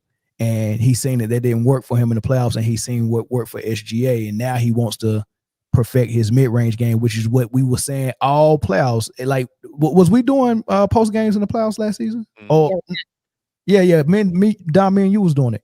Yeah. And like we kept saying, like, dude, you have to stop selling it for the three as the playoffs. Like, get to your spots in the mid-range. And I think that he's gonna put emphasis on that this season. And I'm ready to see that. I want to see it. Yeah, and if you can draw as much attention as you can on offense, you need to get to the line too. That's what also makes SGA great. You don't think he gets those 30-plus games just off pure mid-range. A lot of it comes from the line. And, that's being celebrated more often if a player has that ability to do that. It would just elevate Ant-Man. Y'all think with SGA in the West, Anthony Edwards in the West, Luka, Wemby, Kyrie, Anthony Davis, those guys in the West, do you think what we was projecting was going to happen 2 years ago with Zion and Ja Morant, that ship has sailed? Do you think there's any room for them to rise up and be talked about as much as they used to be, or we thought we was going to talk about them? They don't have to go take you. I think Ja Morant's going to have to become a Kyrie to someone on a team. I think that he's going to have to be somebody's number two in order for him to I think, make it to the finals or win a title at some point in his career. I don't think Ja Morant can lead a team, and I think he's just been cooked ever since the gun stuff. Yeah, he's hurt right now too. Again? He's not even going to start. Yes, he's not even going to start in the first game. I don't think he's going to play in the first game. He has an ankle injury right now. I think he's going to get jumper too. Like the way that he jumps and dunks the ball, it reminds me of Derrick Rose. And, I just see him having an injury prone career. Sometimes people say, oh, I don't trust this person. He's somebody I just don't trust in the playoffs. And even he gonna mess around and get traded, because they done already gave the bag to Jaren Jackson Jr. Cash out from Brand 117 again. I hope Anthony Edwards works on his game in the offseason. All right, let's do the top three, bottom and top three for Chris in the West, man, before we move on. Top three, I got OKC, Clippers, Houston, in that order. Bottom three, OKC, Houston, Clippers. Okay, all right. No, I said OKC, Clippers, Houston. Clippers, Houston. Okay. And then bottom three, you can kind of really put them in any order: Jazz, Blazers, and Kings. I don't think the Grizz will be too far up from the bottom either. They'll be I don't trust them. That's interesting. Because Scottie Pippen Jr. about to have a crazy season, by the way. Yeah, he might. It's his third or fourth year pro. Ja Morant would not get another contract extension with the Grizzlies, and he might be trade bait at the deadline. The future of the franchise? LaMelo Ball might be trade bait too. LaMelo Ball. I mean, seasons. It looked like they going in the direction of Jaren Jackson Jr. as their franchise, which I'm not mad at. But also, free LaMelo, get him out of Charlotte, please. I like Charlotte this year. That's actually where Spencer Dinwiddie went, by the way. He's with Charlotte. So is Colin Sexton from the Jazz. They got rid of Nurkic. Any team that gets rid of Nurkic has already elevated themselves. All that you just said moves the needle just as much as all five of us joining the Hornets. Well, that's East Coast team though. They're definitely gonna be at the bottom. Yeah. We'll do that next Friday. Swat, thanks for the $20 cash app at work. $19.99 cash app at work. Stop by to show some love. Salute Demel, Chris, J, Dom, and Bree. Thank you, bro. Salute to you too. All right. Wow, I don't know why cash app is on your brain. Heavy. I said cash app again. Every time. I'm tripping, man. I'm off my rocker. Let's pivot, y'all, to WNBA, man. Last night. Let's go. league. Shout out to Dominique Bree, Kaja. We're praying for you and your family. You know why. Shout out to Angela as well, because we have a WNBA panel. We usually don't do WNBA on Full Panel Friday, but they didn't go live last night, so we'll cover a little bit of this tonight. But every post game, well, after the game, especially for the playoffs post game, and we'll figure out what the schedule will be in the off season or next season with this panel, because I want to keep seeing this panel. So y'all make sure y'all stop by and show them some love. We don't have a schedule for it because we're doing it post game. So if you wanna come in and tune in after the game, please do that. These ladies is putting out some really good content around the WNBA. I enjoy it, right? But nonetheless, the game last night was crazy, and Vegas looked like they was in control. Now, I wouldn't say from start to finish. Phoenix punched first, and then the Vegas went on this crazy run. Jewel Lloyd hit like 4 threes in the first quarter. It was just insane, right? And then Asia did her thing, and they had the game won, but somehow they let it slip, and it came down to Asia hitting the game winner like freaking Jordan, right? And it was crazy. But here's my question. Asia Wilson, I think she won in South Carolina. I don't know if she won 1 or 2 championships in South Carolina. 2 in South Carolina. She's got 2 gold medals that she led, right? She's already got 3 rings with Vegas in the WNBA.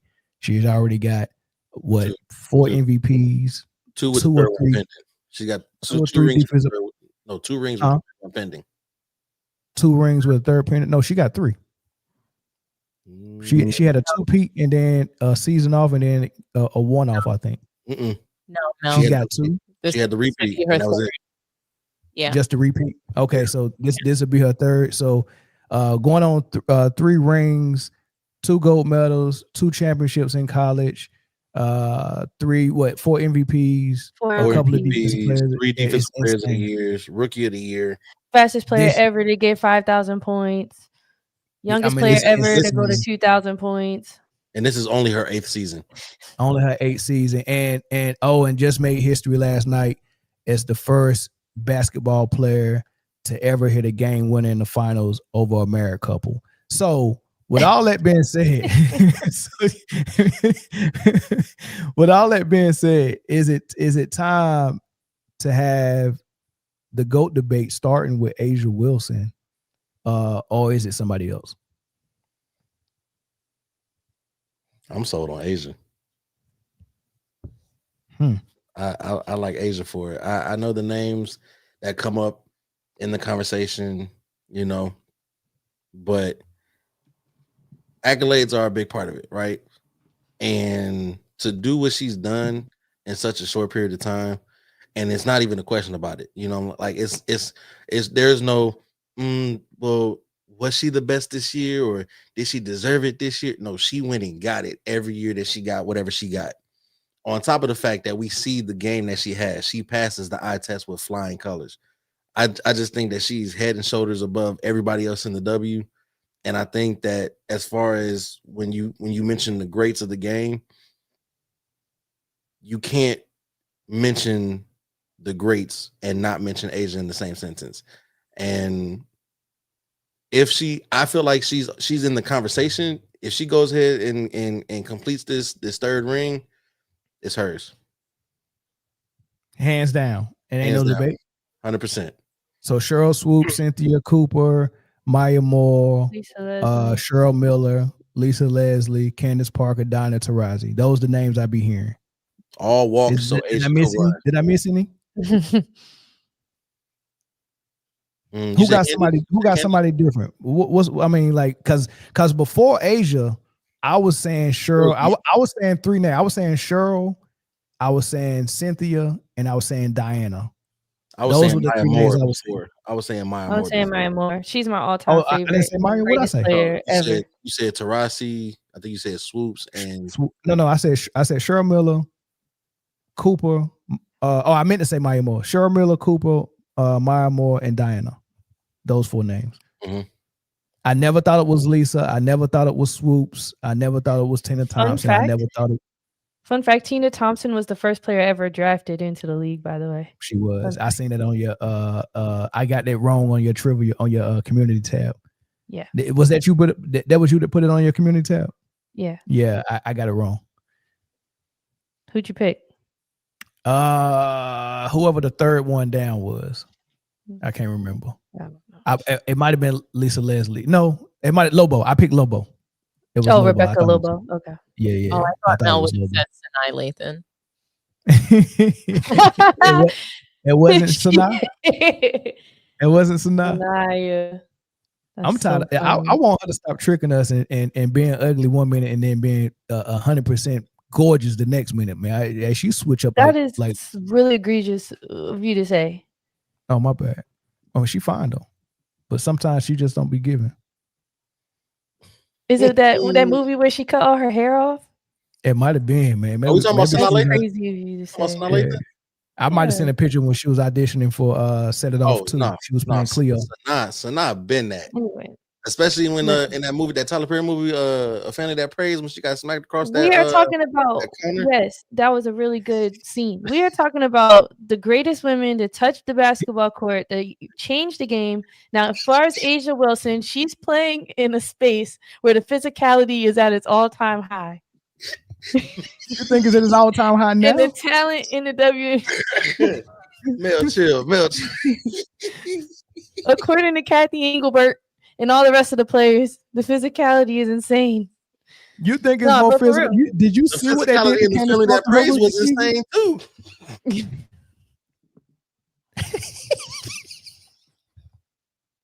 Look, my fault, y'all. Y'all never gonna be on our WNBA panel, by the way. You're not. Them shit's one. My bad. Them intrusive thoughts one. I apologize. Dom Cook. Yeah. Go ahead, Dom. So I have no issue with people saying that Asia Wilson is the GOAT. Zero. I love her play. I think she's by a wide margin the best player that we're looking at today. And I just think it's really unfair to crown her the GOAT while she's still playing 8 years into her career. I think it's disrespectful to what she's going to accomplish in the future, saying she's the GOAT already. I mean, it's okay. It's just that there are other women to look at. And so, Mel, your question was, are we starting the conversation with Asia Wilson? Like, is she the GOAT, like undisputed? And then it's everyone else after her that we're like, are we talking about, like, is she in the conversation? I mean, give it to me how you want to give it to me. I just think that it's great for us to talk about. So if I'm applying my same criteria to the women's sport, I think Asia Wilson qualifies to be the GOAT for the WNBA. I think she qualifies and she meets the criteria. She's got a signature shoe. She's moving the sport forward. She is actually one of the greatest players that we're looking at. She passes the eye test. But, Chris, I have to push back just a little bit, because when I talk about players that I've seen, I mean, Cheryl Swoops was sensational on the court. She was just absolutely sensational. When I watched her play, I had a more, I would say, emotional feeling than I do when I watch Asia Wilson play. Not to say that she's not fantastic, not to say she's not the best player in the world. We're just talking about greatest of all time. Then when I even take a look at Cynthia Cooper and what she was able to do on the court, it's hard for me. I don't have a GOAT. I don't think the GOAT exists in a team sport. And when you take a look at how can we really compare Asia Wilson, she came into the WNBA and her career started when she was 22 years old. Cynthia Cooper and Cheryl Swoops started when they were like 35. It's just not fair. And that team still went on to win 4 straight titles. So Cheryl Swoops won 4 straight titles. And I just think that that's incredible. And yes, the competition was different, but the physicality, I think, was greater when Candace Parker was playing. That was probably the greatest level of physicality. So the competition is different throughout the eras. And even when you take a look at Cheryl Miller, I wouldn't call her the GOAT either, even though amongst like female athletes and players, they'll crown her that. They'll say, hey, she was the greatest athlete in women's sports. She was the greatest female basketball player I've ever seen. But the same reason why I wouldn't call her the GOAT is the same reason why I wouldn't call Wilt Chamberlain the GOAT. She's, to me, the Wilt Chamberlain for women. Asia Wilson she's got to be in the conversation. Look at everything she's done. She's accomplished more than Candace Parker. She's accomplished more than Maya Moore. Just total body of resume. She's a signature. She has her own signature shoe. What else? They haven't changed any rules for her, but she's influencing the league. I mean, nobody can guard her. There's no answer for Asia Wilson. So she's in the GOAT discussion if I have to have it, just like we have to have it in the NBA. Who without the achievements, who's the best player you ever watched? And you know what, this is hard. I think this kind of narrows it down because I never watched Cheryl Miller. Like I read about her, I heard people talk about her. Like I seen Cynthia Cooper, and then I seen how good she was, and then I heard her say, I can't even hold a candle to Cheryl Miller. So I got to take stuff like that into account. It's because she was the greatest athlete. When you heard like Bill Russell and Wilt Chamberlain, when they would do interviews together, I mean, they were so complimentary of each other. Wilt would say that Bill was the GOAT because, you know, he had the 11 rings. Bill would say that it was Wilt because he was the greatest athlete, greatest specimen. Like he was the fastest person in all of sports. He was running a 4.4 for what, the 40-meter dash or something like that. Yeah, he was a deer. He would give his opponents a head start on the floor and still outrun them on the court. So that's who Cheryl Swoops was to women. She was just so physically. Miller. I'm sorry, Cheryl Miller. Cheryl Miller was just so physically gifted. So, you know, she just never had a WNBA career. I'm not going to hold that against her per se, but for me, the greatest women's basketball player I ever saw was Cynthia Cooper. And that's what I used to always say. Well, I used to always say it. It's true. I mean, Cheryl Miller, she didn't have the handle of Cynthia Cooper. When you talk about just like running the floor and stuff like that, like she didn't have what Cynthia Cooper had. She didn't have this style and charisma and swag. But she was a stud. She was a stud on the court. Yeah, and I'm not trying to be. I don't mean that kind of stud, but she was a stud as far as athletes go. So the best person you ever seen play and be like, man, I've never seen a girl that good. I've never seen a player that have so less flaws. Because for me, the only flawless player in the league now is Asia and probably Nafisa. It's probably two flawless players, and I think once Paige learns the game at a pro level, I think she will be a flawless player. And I'm talking about on both ends of the floor, right? So I think it's only potentially 3 flawless players in the league today until Juju gets there, right? Before then, I'm going to take the piece of Collier out of flawless. Why? I have to because I believed her to be a player that gets exposed in certain formats of play, whereas Asia Wilson there's never an exposure for her. 0. Okay, so then that means that Asia's the only flawless player in the league, and now I'm comparing it to Cynthia. Even though she was the best in the league to me back then, she wasn't flawless. They used to give her the jump shot sometime, and she started knocking them down. She got better with it, but I don't know if Asia got no flaws, dog, on both ends of the floor. And Cynthia wasn't no defensive player of the year type player. So on both ends, it's looking like Asia might be the best player I ever seen on the women's side. Just, I mean, that's what it's looking like right now. And it's hard for me to admit that because I love Cynthia. I just got to see what she looks like at 35. I think people could make a case for Maya Moore and how her career was cut short, you know, with the tragic circumstances of her just stopped playing. And even I think Diana Taurasi's impact to the game is understated. She got flaws though. She can't defend like that. I think she's overrated.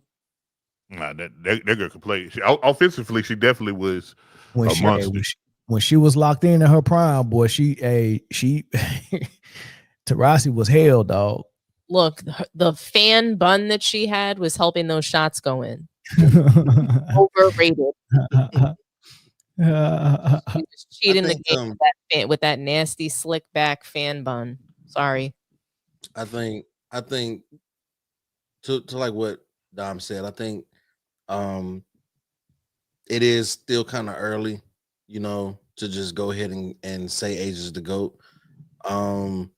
But the door is definitely open. And I think that she has plenty of game left in her.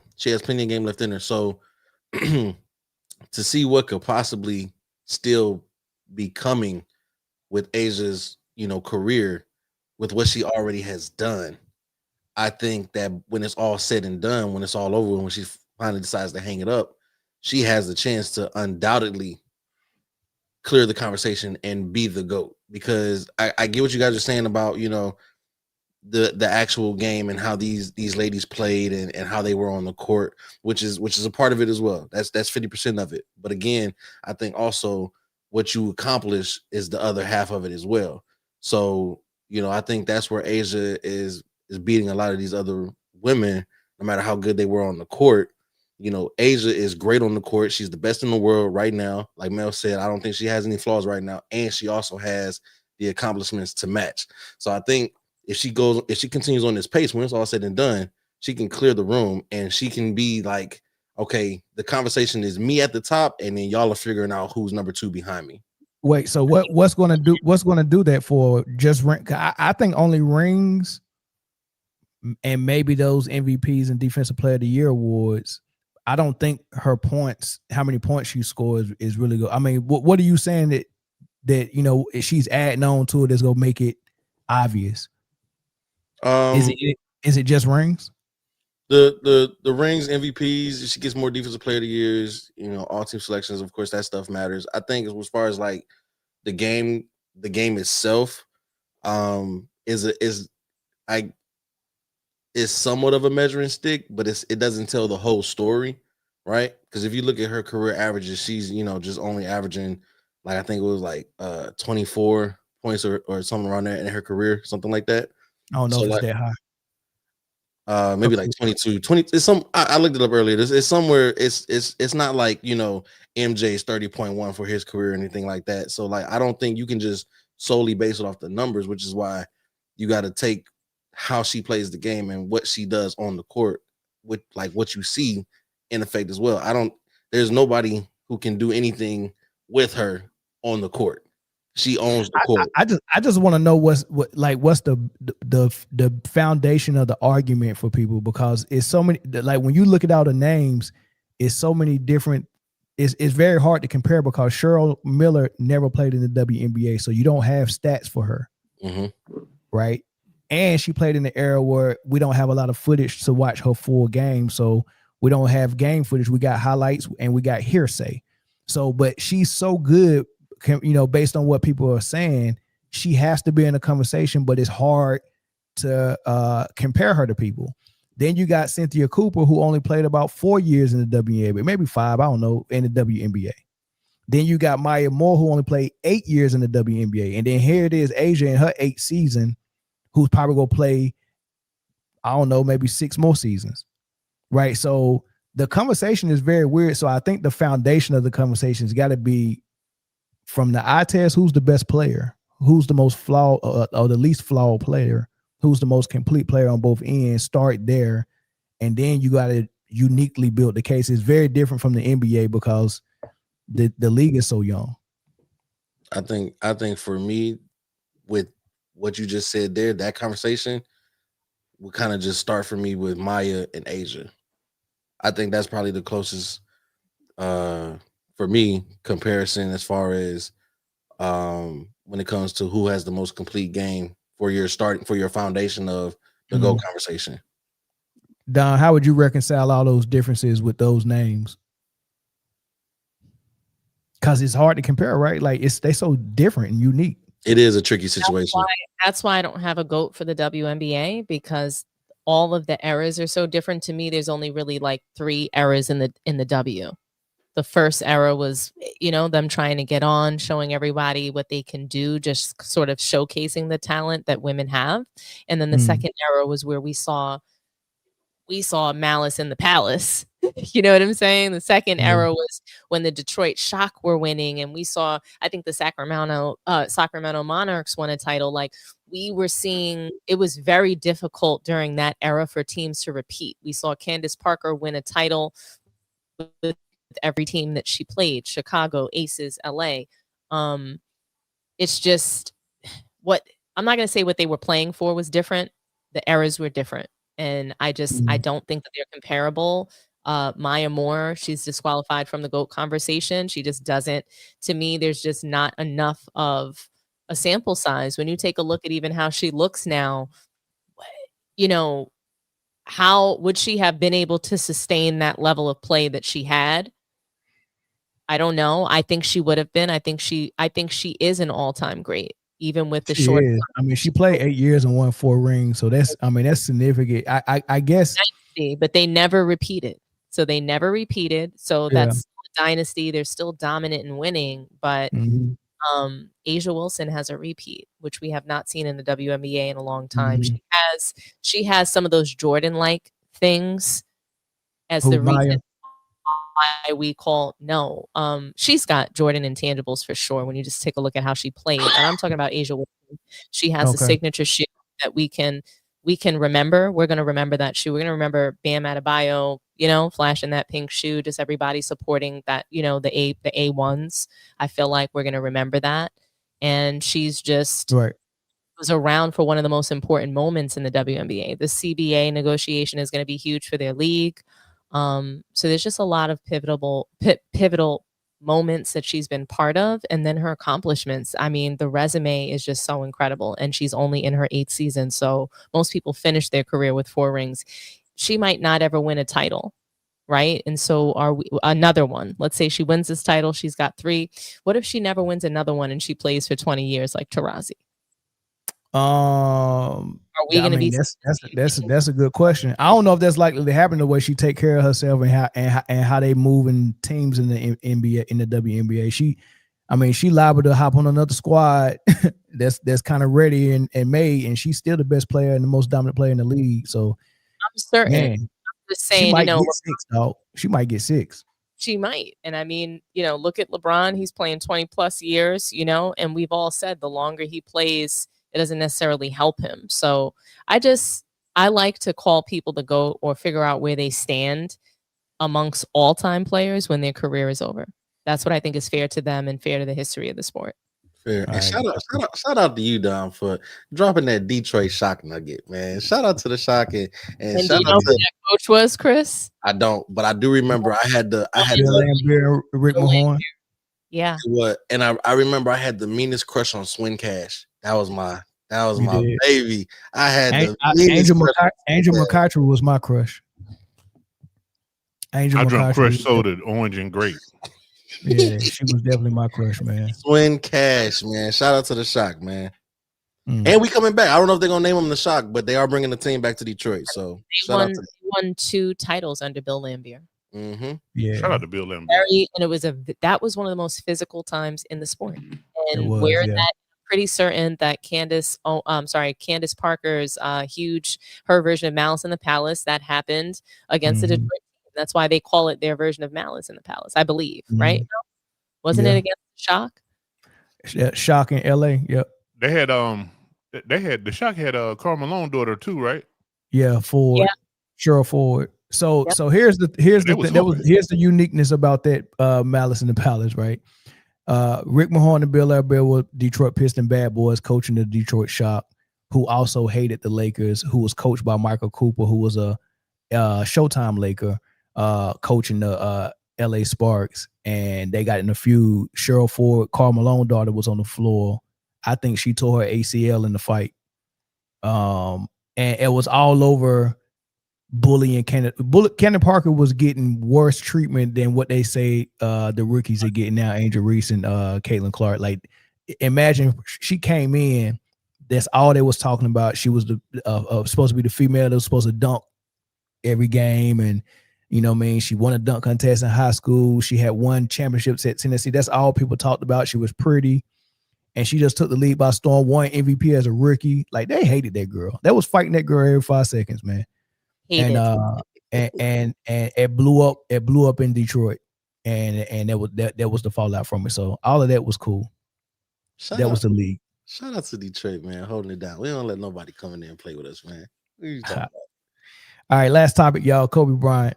I thought this was kind of funny because JJ Redick, this wasn't his media day. This was a couple of weeks ago. I think he was getting interviews somewhere at UCLA, some event they had at UCLA, and he took interviews, and they asked him what he learned his first year as a coach. And man, y'all gotta hear what he said. I think the biggest thing for me is just having the ability to properly turn it on and off, and also recognizing. And I've always recognized this. Like not everybody is wired like Kobe. I'm not saying I'm wired like Kobe, but not everybody's like wired like Tom Brady or Kobe, or you got to kind of meet guys where they are, and that doesn't change the standard or expectation for them, but having a little bit of empathy on that. What you learned your first year as a head coach, you got to have empathy for players and meet them where they are, because not everyone is wired like Kobe Bryant. That's a unique thing to say. And what do you think he's implying? And do you think that's implying something for the other guys, not named Luka or LeBron, or you think that's something for Luka and LeBron? I think it's something for Luka and LeBron. I think that there's been a lot of narratives about Kobe over the last several months and in the off season. And I think that this is sort of like a way to not get Kobe fans off of his back, maybe off of like to create some sort of calming of those waters potentially. And I also think that I think who it matters for is for Luka and LeBron. That's what I think. But I do think that if he were asked to specify who he was talking about, that he would say it's just for anybody. It's a generalization that he was making about the team. But the fact is that like we're not going to be comparing Kobe Bryant to DeAndre Ayton. We're not going to be comparing him to Bronny James. We are comparing his mentality, his work ethic to the likes of LeBron James, to Luka Doncic. So it doesn't really even matter what JJ thought. But I just thought it was funny that he said that you need to be able to meet people where they're at, even though there's still a standard. So it was almost like a double-edged sword that he's saying. Like, oh, I'm going to meet these people where they at. They don't want to work out. Well, I'm going to try to figure out, to me, like you either meet the standard or you don't. This is the standard that you're working to. And if you can't, if I can't have the best team, then I don't want you on my team. And do you think he came into the organization thinking something different and then realizing, they ain't built like Kobe? Do you think he thought Luka and LeBron was built like that at first, and then he found out they wasn't? Like that's a unique thing to say. I mean, that's a weird thing to say when you're asked what you learned about your first year. No, I think it was this. I don't think, but also Mel, I don't even think that he knows what Kobe is like. He got smoked, but he played against him and got smoked. But what I'm saying is, like, what has he even done? He's only gone to the finals one time in his career and got swept by Kobe Bryant, right? But it's just like not everybody has the mentality of Kobe, like, and he's saying, and I don't. So how are you going to meet people where they're at if you don't even know how to coach to that mentality? Because you don't have it. You don't have it. You never did. You just said, I'm not saying I'm wired like Kobe. Well, we know you're not. So how do you haven't done anything. You haven't accomplished anything. You haven't even played alongside anybody that's accomplished anything. He's only played with serial losers. So how do you know how to I guess he knows how to meet serial losers where they're at. And that's why they're going to continue to be a first round knockout. I think he took this job, man, really thinking that he could evoke change. And he got there and found out day one that your door says head coach, but this ain't your team. And then mid-season, there was a trade, and they was like, well, you're further down the totem pole, JJ. This wasn't your team, and it damn sure ain't your team now. We're gonna listen to the guy that's balding, and then we're gonna listen to the fat guy, and then we'll come to you and tell you what we're gonna do. And it's a culture shock, man. I don't think he thought that going into a head coaching job it would be this. So I think that he's like, well, that whole statement was kind of I would say almost dog whistle to, hey, I got to work with what I'm given because I don't really have any power.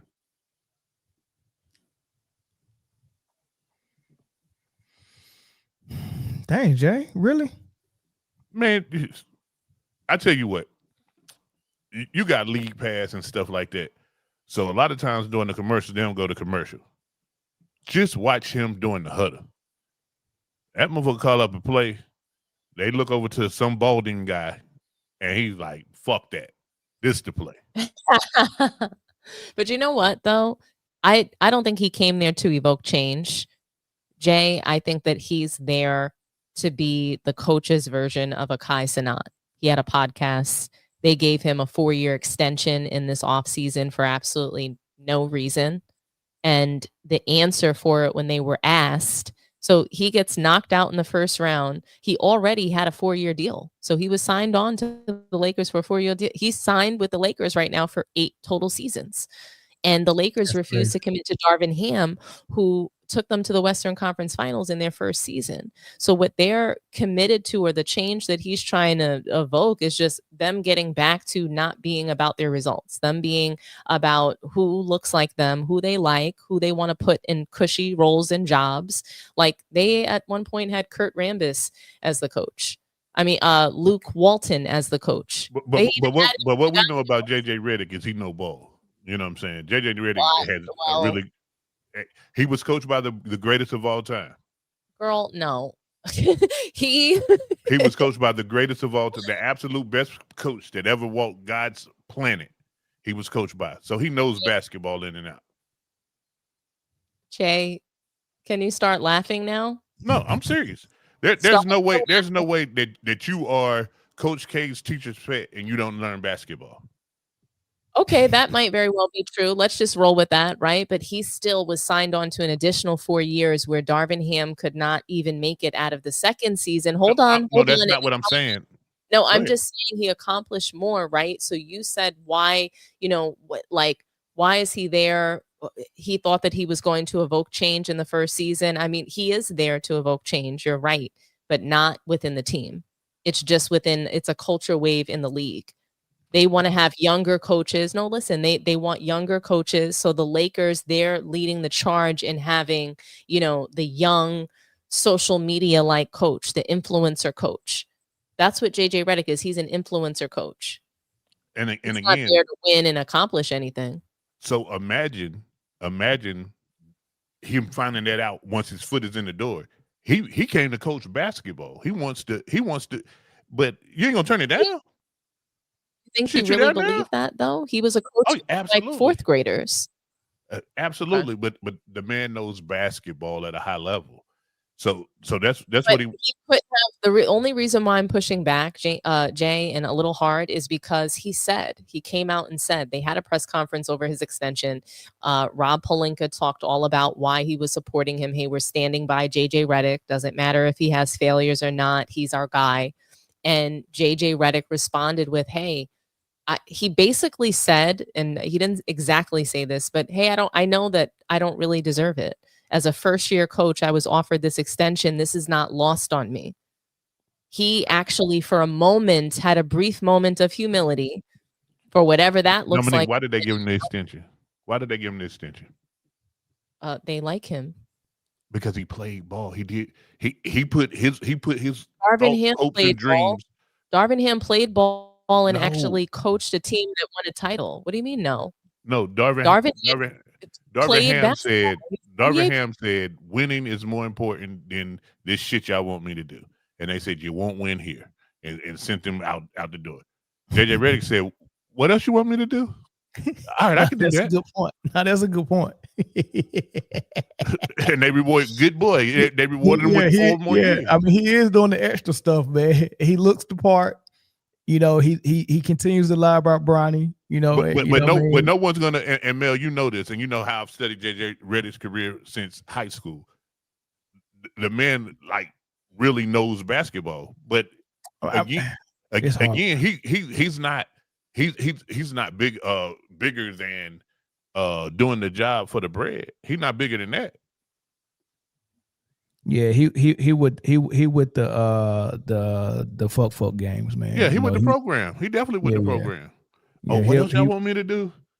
Go out there and say, well, hell, call them idiots. Oh, well, y'all idiots. What else, guys? That was easy. I didn't even break a sweat. Yeah, he definitely playing the game. I don't think Darvin Ham wanted to play, man. Like, Darvin Ham wanted to coach basketball. I need that roster spot for a player, man. we're not drafting Bronny, man. No, I'm not making the season about the father-son, Ken Griffey 2.0. No, we're not doing that, man. Yeah, but yeah, JJ. Yeah, JJ told me my eyes was aligned. He told me Bronny was an excellent player. I was like, damn. He's still telling you that too. I must have missed something. I know what excellent looks like. He didn't even say good. He said excellent. I give him excellent just for the heck of it. I mean, since we throwing words around, why not? I mean, it ain't gonna hurt me none. He's excellent. Dude, I give it to him. Superfluous. Their big offseason pickup was Ayton, bro. This team ain't serious about shit. All right. Jay, Mel, Chris, I do have one question. What standard do you think that JJ Redick was saying that there is? Well, it's the tone at the top, and JJ Redick ain't the top. Well, listening to the interview, he talked about standard of fitness, and he was talking about everybody needs to be in championship shape. He said that at the exit interview. He said it again at the media day. And something happened because they gave Luka Ozempic over the offseason, and he came back looking all right. Yeah. Since we've been here, they calling it 2 to 3 weeks that Brian about to be out. I heard 4 weeks. I just looked it up. It might have 2 to been 3 for sciatica. It might have been 3 to 4. Yeah. But I just looked it up because the Eagles about to blow another one. Yeah, 3 to 4 weeks. My bad. I'm sorry.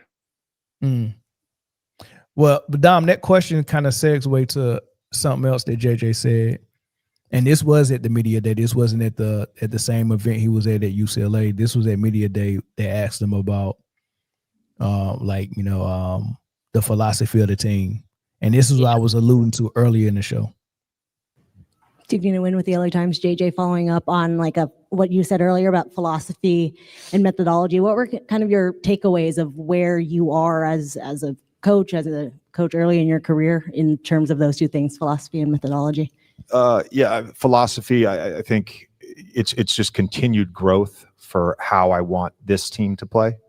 And I want to be clear, that's not how I want to play. Like, a job as a coach is to figure out what is best for the group. And I think methodology, that was a lot in the self-assessment, and then a lot in talking with Sean McVay, spending some time with Tom Brady this summer. It was about figuring out what's the best way. How did Belichick do this? How does Sean do this? Obviously talked to a ton of NBA coaches, was fortunate to spend 2 days in Chicago a couple weeks ago, and picked a bunch of coaches' brains on some things. So again, it's really just about continued growth for myself, for my staff. And I feel like we all are in a good place to serve this basketball team and our players. So it sounds like to me he's going to be submitting to Luka Ball, and his words was the way our philosophy is what's best for this group to play, not necessarily what I want to do. He just told you. I don't have a say. I'm doing the job. Did you catch that? Did you catch that part? Though? That's exactly he said not necessarily what I want to do. Did you hear it? Yeah, I thought that. I just think he's doing word salad, like you like to say, Mel. He's trying to leave some room to get away with things. Is that how you see it, Chris? Oh, I'm sorry, my bad. I thought you were done. No, I just think he's trying to be able to deflect some responsibility from himself in moments. I mean, we beat him up really bad in the postseason for not putting in his bench, so I'm curious to see what's going to happen. I just think he's full of it, and we all know that what might be best for the team. Is it what's best for the team? Is it what's best for the organization, or is it what's best for Luka? He's going to do whatever Rob Pelinka tells him to do. Period. Yeah, and I think I think that's Luka ball. I think he realized, man, I'm trying to coach a certain way, and I don't think that's gonna be best for. And I hate that these coaches have these great philosophies on how they want to run a team on their offense, and then get a player like Luka, LeBron, and realize I can't do it with him based on what his skill set is or based on what his weaknesses are. I have to do it that one way that only works for them, and everyone else has to figure out how to fit around it. I hate that. And that's what Jason Kidd was doing. That's what Rick Carlisle was doing. That's why he left Dallas. And I think that's probably why Jason Kidd, even though he loved Luka, is probably happy that he get to do something else with other players because they fit what he want to do. But Chris, is that how you see it when he said it's not necessarily what I want to do, but what's best for the team? I never thought I ever hear Phil Jackson say, "Oh well, the triangle offense is what I want to do, but these guys just can't learn it. So we just gotta figure out what works for them." Like I can't imagine hearing that from no Popovich or Pat Riley or Phil Jackson. But go ahead, Chris. What's your thoughts on that? I mean, that tells you the kind of caliber coach he is. I feel like since JJ has come in to be the coach, he has said a lot of, questionable things that we would say, like, I don't think a coach should or would say that.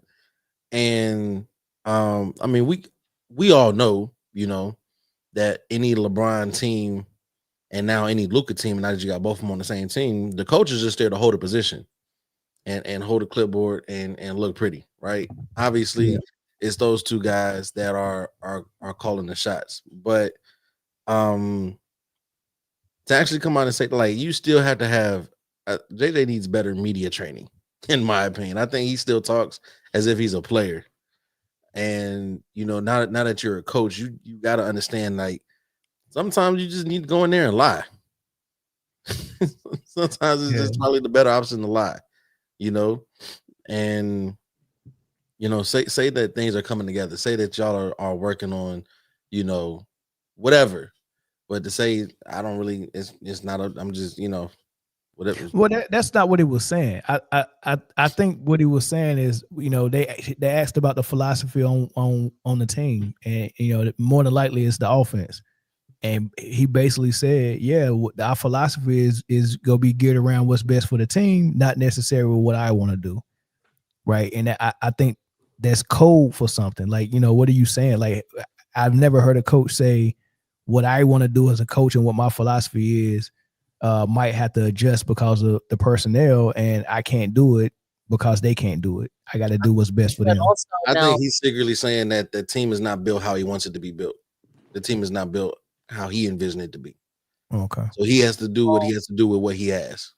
I don't know. And it's so funny because I always wonder, and I go to a place where him and Rob Pelinka actually set up LeBron James. I go to a place where JJ Redick was pegged as Rob Pelinka's guy, and they are like snaking LeBron out of here. That's an idea that I have. I don't know it to be true. I can't prove it, but that's what I've always thought. And so, and there's moments where I see him and he's talking and I'm like, wow, maybe he really didn't know he was going to get this team. He thought that he was going to be, just riding this thing out with LeBron, with him being the focus. And so I think that because of how LeBron plays Rob Pelinka, Jeannie Buss, the ownership, they just figured that if they brought over Luka, that he'd have no problem with riding off into the sunset with him because his play style is very similar.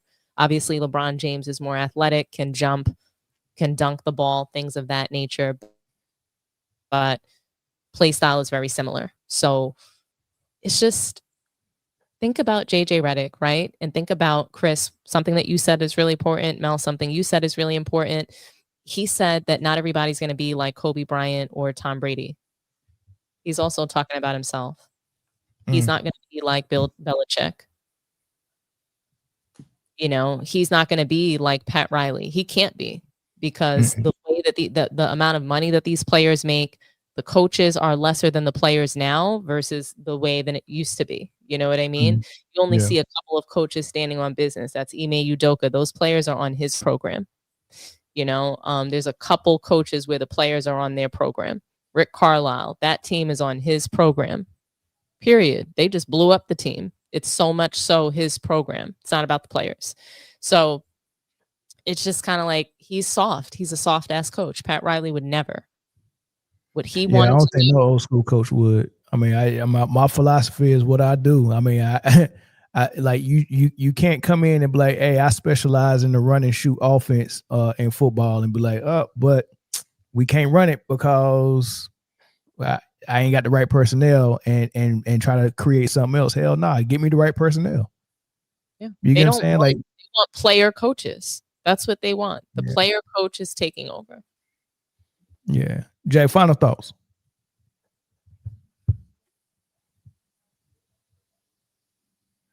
You muted, Jay.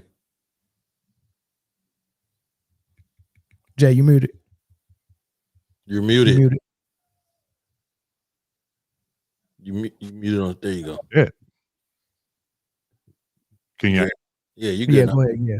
Yeah, I said let's let the season unfold and see what happens. I think, as I was saying earlier, he took the job, man, thinking it would be one thing, and then something else occurred. And while he's there, he may as well get rich, and leave a legacy. But I think that like his mentor, his coaching mentors, is telling him that if you can win doing something that you don't really believe in, like that's the art of coaching, like. You know what I'm saying? But I know for a fact he want to run a system that looks something like Curry running off screens and high screens and double screens and read screens, because that's how he got all his money. You know what I'm saying? That's how he played. That's how he would prefer to play. But LeBron too old to run off screens, and Luka loves to run off screens, but not run off screens. He loves to have one set for him at the top of the key, but he ain't about to run off no. He ain't running off no screen off ball. No, he ain't doing that. But who knows? He like to come around the screen. Skinny Luka just might move fast off screens, jog off screens. Put it like that. Spiritedly walk off screens. But I think, man, like I said, I think that the Lakers organization is almost at that Jerry Jones level of keep our name in the news and let's make money. That's a dangerous place to be. That works for Jerry Jones. All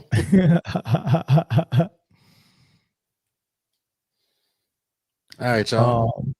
Yeah, that's it, man. Hey, make sure y'all get them likes up for us, man. On Sports Tees channel, on Breeze channel, No Bull Podcast, and definitely on Man Down Sports channel. Make sure y'all hit the like button if y'all been tuning in and haven't hit the like button. So do that really quick. Oh, not Jalen Hurts overthrowing a wide open receiver. Lord have mercy, on 3rd and 6 on the 10-yard line. Shout out to the Eagles for just selling. I'm gonna text Brittany personally and be like, "Oh, they on Figueroa right now, dog. Man, 32nd Street, 32nd Street." I wish you could have seen this though. Breeze back, man. Hey, we just finished with this last talk, man. I wish you could have finished that Asa Wilson with us. It was a good one. But yeah, make sure y'all hit the like button. Make sure y'all do that on every channel. Subscribe if you're not subscribed, and we'll see y'all post game after that sweep tomorrow, because I think Satu got a concussion, y'all. I don't think she's playing. Yeah, she's gonna be out game 4. Yeah, she definitely took a mean ass kneecap to the temple. Woo. The referees got to put on a Mercury jersey tomorrow, dog. They got to. Can you stop with the referee conspiracies, please? That's not a conspiracy. We'll stop when they stop. It's their job. But you said Mel said that watch the whistle gonna be in Phoenix favor. I like to think that's how I sound. And that did not happen. I was wrong. No, I was wrong. That's called a prediction. That don't mean that they don't get instructions on how they're gonna call the game. Right. Right. He got exposed. She got exposed. But let me ask you this. Let me say this, Bree and Dom, and I just say this and then I shut my mouth. We have to admit that the series before the finals, AT was able to beat the hell out of Nafisa Collier and everybody else on that team. Am I right or wrong? No. Okay, no. All right. So in my opinion, that was a very physical series, enough for everybody on the Lynx team to complain about it, right? Enough for Fee to get hurt and complain about it. But that was very physical. AT was able to impose her will defensively. In the Vegas series, the Fever, Boston was beating the hell out of Asia Wilson. That was a very physical series on both sides. Just for them to get in the finals and not let AT play physical against Asia Wilson. That's why she's frustrated. She's like, wait, I just seen you let Boston do this. But here's the thing. When Nafisa went down, it was AT that was in her vicinity. I can understand if your conspiracies are right, how they wouldn't want AT to do the same thing to Asia. Not saying she did anything to Fee, but I'm saying, like, I don't even think they want to put Asia in that position to get. I just don't think that, because in the league, people will be pissed. I don't think Even it's more. officiating that made Collier and now Alyssa Thomas serial losers. I don't think. Hold on, but I agree. That's another thing. But I'm showing a difference in how they allow her to play defense. She played very physical the series before, and they won't let her play very physical now. There was a lot. Asia got played very physical against Boston, but they won't let AT be physical against Asia now. And that's why she's frustrated. She's like, what do you want me to do? AT's not going to be physical like Aaliyah is. AT's not going to catch the ball in the paint and go at Asia the way that I'm talking about on defense. I'm talking about on defense. Look at the series how AT guarded Phoenix and Nafisa. It was very physical. Fee had to turn around multiple times and get in her face because she was really getting chippy with her. It was very physical. Mel, you're right about that. You're right that there are series that are officiated differently from others, but there's also regular season games that are officiated differently. And so because of that, this is why Alyssa Thomas is exposed. You have to be able to adjust and pivot to the officiating. And we see it all the time. That's part of being a pro. And that's why she got exposed to me in the series, because without brute force, without being able to play rugby and literally dog walk these girls, she cannot win. Yeah, I agree with that, but that's not where I'm putting my emphasis on. My emphasis on why did the officiating make the switch? But why let her get physical last series and then say this series, oh nope. But look at how Asia plays against AT versus Natasha Mack versus DeWanna Bonner. These are three people that seem to be changed out when it comes to guarding Asia. But the first round, I noticed Asia changes how she plays against who's guarding her. She's gonna be a little more physical with Natasha Mack in general because she knows at any level she can beat her. But I don't think Asia's putting herself in a position to even get physical with AT. We can't put it all on the refs. I'm not putting anything on the refs. All I'm saying is they're calling it different from a physicality standpoint than they did the series before in both series. They are. I just think that they're calling it. I think they're calling it a little bit better in the finals than they have in those other two series. Like that, to me, the officiating was like damn near criminal. So they got good officiating in this final series, and she can't win. That's what I see. And she wouldn't be able to win if they would have got good officiating in Phoenix. So it just sucks that she has to. She didn't know they was gonna switch and all of a sudden start calling the game more fair. I love the way they officiating the games in this series. I didn't like the way they officiated in the Minnesota Lynx series, and it cost Nafisa a championship run. Right, it really did. But I really do think it sucks that they made a decision to call it physical in all 5 games in the series before, and then they're just calling it loose now. I just think that's crazy. So I do think if they do, damn if they don't, huh, Mel? Damn if they don't do good with the officiating, damn if they do start doing good. It's a disparity. There is a disparity. There's for sure a disparity, and I'm fine with agreeing to the disparity. But I just do think that this is not new, and this is something that you have to adjust to. I know it's not new. I've been saying it for years. I'm not saying it's new. I'm just saying, hey, I see it. You changed it. I see you changed it. Anytime we start even talking about a game for the WNBA, the first thing you say is the officiating. It's always an officiating comment. And it's they're part of like the game, right? I don't even. You're talking about the LeBron energy. I don't want to hear it. I really don't. Do the officials not suit with up this every game? series. Do the officials suit up every game? Y'all want to talk about just the players? The officials playing the game as I'm well. saying you lead with that every time. Like it's led with that. I'm an analytical. I observe things different than everybody else observes stuff. Just because you just observing the players don't mean I can't observe the refs. But to me, the officials and like the refereeing of the game is just like if the Lakers go to Denver and they complain about the altitude. It's part of the game. Yeah, like exactly. It can't just be a game. It has to have all these contingencies in it. In this particular series, they've done a really great job. I want to celebrate that and focus on something else. I'm a little bit with you about the officiating, Bree, just because it's an uncontrollable for the players. Yeah. So I rather sit here and analyze what they can control versus instead of what they couldn't. Right. So here's the thing, and I think y'all getting frustrated because y'all think I shouldn't bring it up, but we just had an entire segment before this on Asia Wilson, and I didn't mention the refs not once. It was all celebrating basketball and talking about how good it was. Well, I can have both conversations. I can have both conversations, but I'm never going to stop because it's part of the game. I know something that might be a blind spot for some people, but officiating get the how they emphasize certain things in the game gets changed from series to series, and I think that's an unfair thing. So I'm always going to mention it. I'm never not going to mention it. I don't have a problem with you. I don't have a problem with you mentioning it. It's just where the officiating is for me. It's just like one of those factors, like the weather.